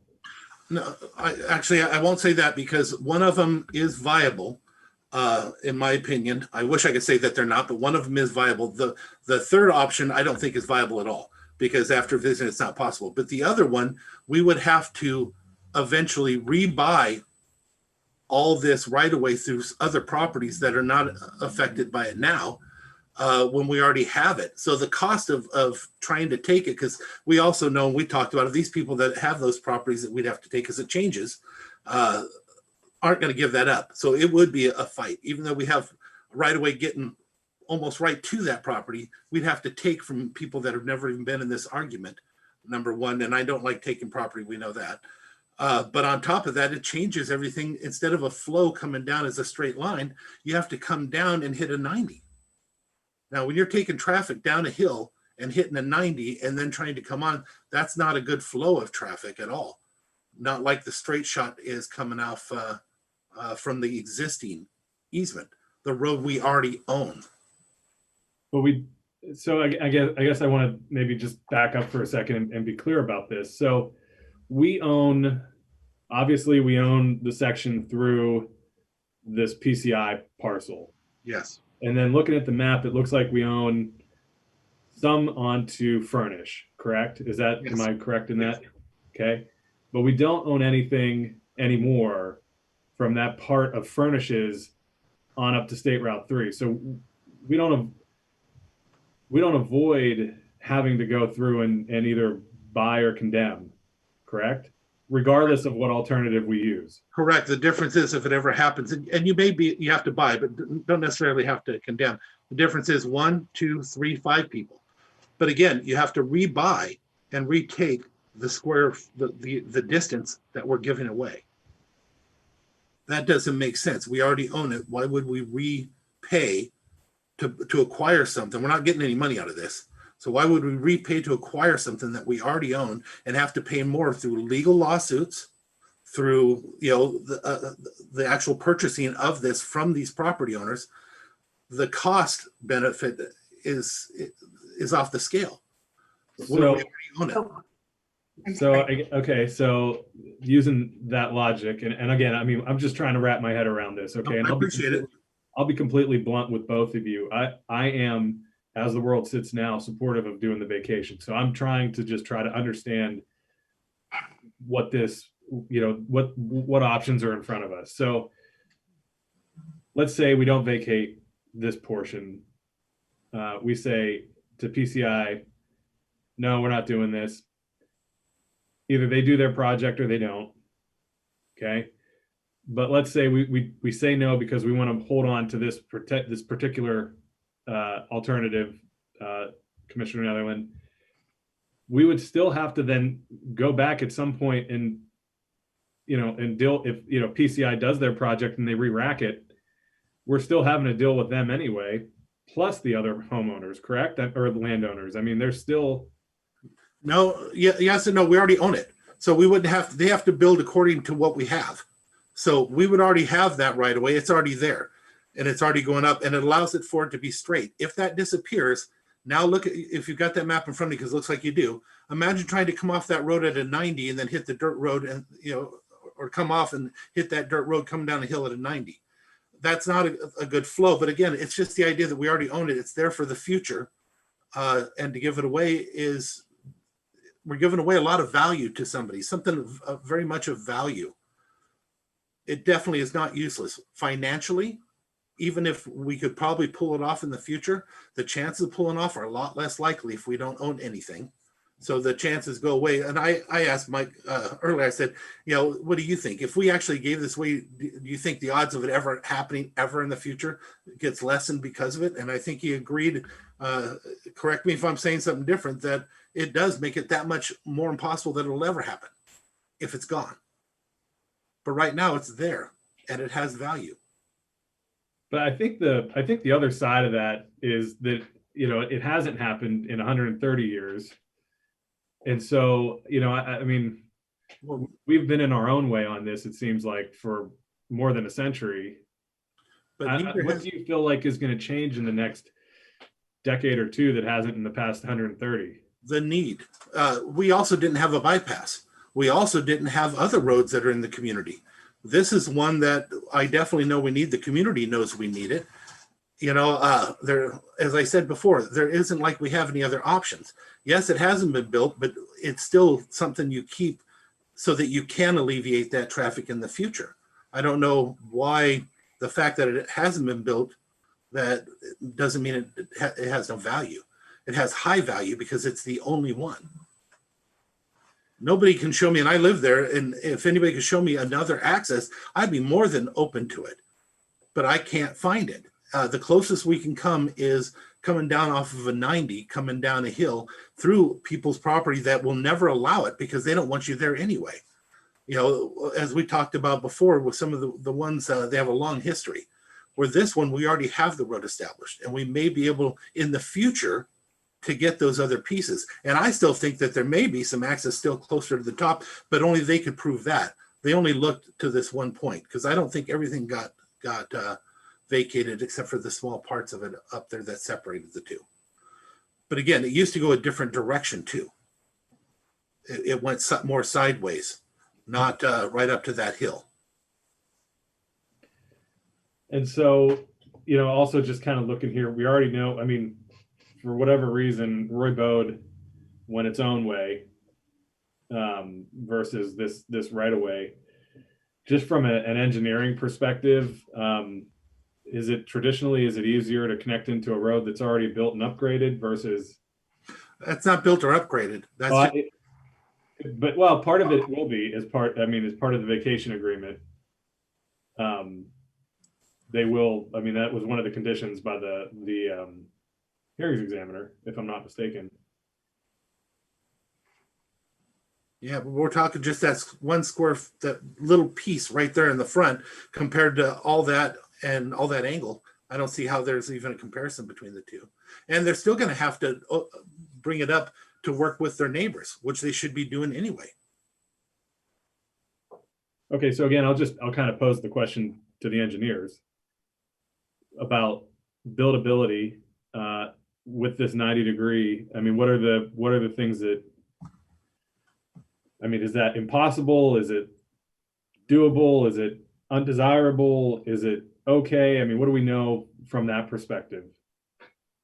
Just looking at it from a horizontal alignment, what we were going to suggest backs that would make that curve into matching up with the existing gravel road. Is that what you're asking? Correct.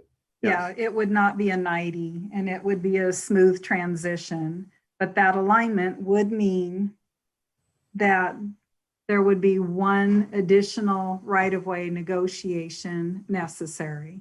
And what I hear Commissioner Netherlands saying is that that may or may not be a willing property owner sometime down in the future. Well, no, you have to negotiate with more than one. How do you say one? Because you're going to have to negotiate with the Torpies across the street. You're going to have to negotiate with Eli Furnish right now, which you don't have to negotiate with because it already goes there. And you'd have to negotiate with everybody. So I don't see, because there'd be nothing left. So you'd have to negotiate with every single person there if you gave it up. The proposed vacation is a substitute, if you will. So they're proposing to vacate one alignment and substitute it with an existing alignment, basically the existing road corridor. And it is physically feasible to connect back up to 3, but you would, as you said, Commissioner Netherland, require talking to 2 other property owners, along with all of the others that it had already been vacated. Commissioners, if you walked it, you'd see what I'm talking about. And I would encourage you to walk it because there's a straight line going at an angle up to the direction we need to go, or there's not. It's already there because you can see it. The road is actually there.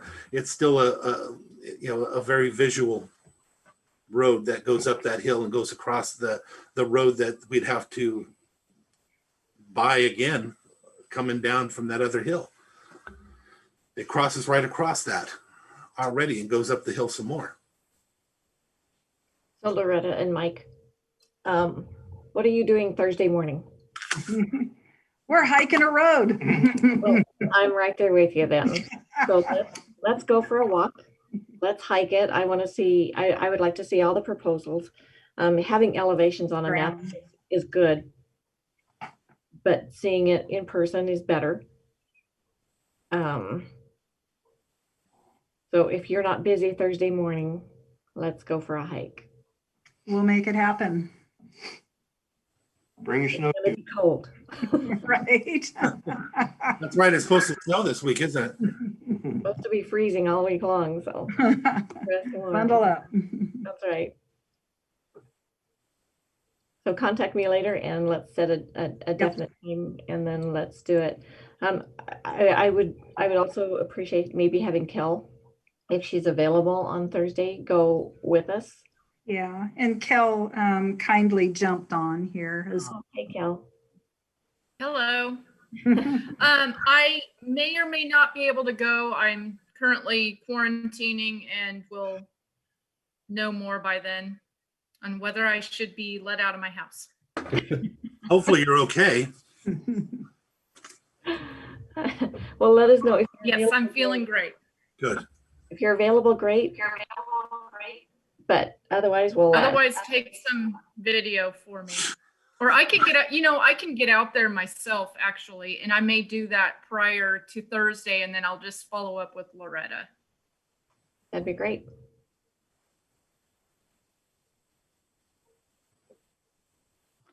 Okay, so where are we on this? You're going to go take a look on Thursday. Do you want to bring this back at our next meeting, our next briefing?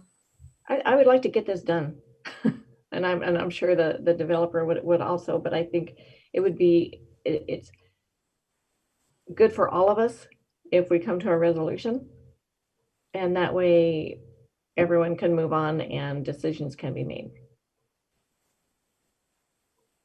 Commissioner Schutte?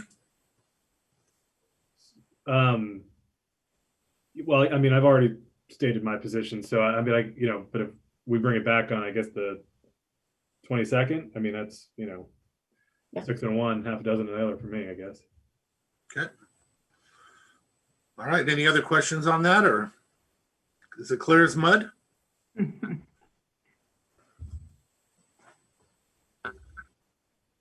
Okay, so do you guys have any questions for staff? Not on this. Okay. That was the last thing you had, right, Loretta? Is that what you said? That is it on our agenda, commissioners. Okay. And I guess we have nothing for you, so. I actually do. I want just Oh, mentioned it earlier. It does appear that snow is in the forecast. So just maybe just, what are you guys doing? Are you prepared? I'm sure you are. I know you are, but just maybe kind of walk through what the thinking is there and what maybe the public should expect if there is a snow event. We are obviously currently already de-icing with salt. We're waiting for it's supposed to get cold and dry up some, so that's when we would actually apply our liquid de-icer and try to get that down before any snow occurs, so we can keep that bond from happening and be able to get rid of it quicker than waiting for it on there. So typically we get it in Matlock area and then up on the North Canal, and so our guys are all prepared. They're ready to go. And then just maybe put out via social media, what the snow routes or the, your primary and secondary plow roads, just so folks are. Out of curiosity, that guy that complained so badly, did that turn out not to be one of our roads, but instead a state road? I can see by your look on your face, you guys didn't receive that email. Somebody in your department answered back on it, so I assumed that you had seen it. Yes. Oh, no, we absolutely saw the email, Commissioner. We did not know a specific location, just simply responded that here are our snow and ice routes and how we took care of it. But I do not know where, and did not hear back from the individual. So. And no matter what, we can't completely control the effect that others have on that weather and how they drive. It's up to them. We can't, do everything. So it's up to them just to remember and drive safely. We can't. All those accidents that occurred, most of them that I know of occurred on the highway, not on our roads. Mm-hmm. And it wasn't because we didn't take care of our roads, because we did. But no matter how good you take care of it, the snow and everything else will go over the top of it. That's just how things work. And then ice conditions are the freezing fog condition, as you know, that can be a very quick thing to happen. And best laid plans, we do our best to anticipate that and be proactive. So, you've done awesome. Yeah, we're proud of our crew. They certainly take pride and a great deal of responsibility in making sure that we provide a safe road for our system, for our folks. All right. Anything else for them, guys? Nope, not for me. All right. Thank you, Loretta. Yeah, thank you, commissioners. Next up is commissioner discussions. Do we have any discussion? I do have that letter that I'd like to send off to the governor if you guys are willing to take a look at it and let me know. It's pretty interesting. I got a couple of quotes from a couple of the business owners and included them for the governor to take a look at and to read. So, well, we know my feelings when it comes to all of us signing. I believe anytime we sign it, it has to come before the commission on a public meeting, but I am full supportive of what you wrote, and am supportive of you signing your name to it and sending it off if that's the question. I liked it actually a lot. So good, thank you. Yeah, I'm good either way. I mean, for I don't know, speed. I don't know. I mean, I'm fine if you want to put it on letterhead and send it, and don't worry about us having to take a vote. I mean, I'm fine with either way. So you're the writer. I'll let you decide. All right. Well, if we can get it off, the sooner the better. I think it's imperative that we do that. Or it's a good idea, I should say. Have you had any conversations maybe with either the chambers or the EDC in terms of them maybe doing a letter? We've done a number of these already, and I don't. I'll assume that the governor's reading them, or that his staff is reading them, or somebody there is doing that. We certainly don't get any response when we do. So I just was wondering if maybe, we thought we should be engaging some other organizations to have them step up and also contribute a little bit. Write some letters. I know the EDC helped me with the business owners, and so I think that they would be more than willing to write a letter, probably the chambers as well, the North and Shelton Mason. But I think I would also like to talk to our legislators and have them write some letters. There's been some very impactful letters being published and sent out. Commissioner Schutte, you sent me to one of them that I missed, and so I appreciate that. So I'm hoping that with all the mail and the email and the contacts that hopefully something will happen. We need to help our businesses, that's for sure. Yeah, just a thought. So yeah. No, I think it's a great thought. So I'll ask him today. Did you get your question answered, Sharon? I believe so. I think I'll get that off in the mail. Are there any other commissioner discussions? Nope.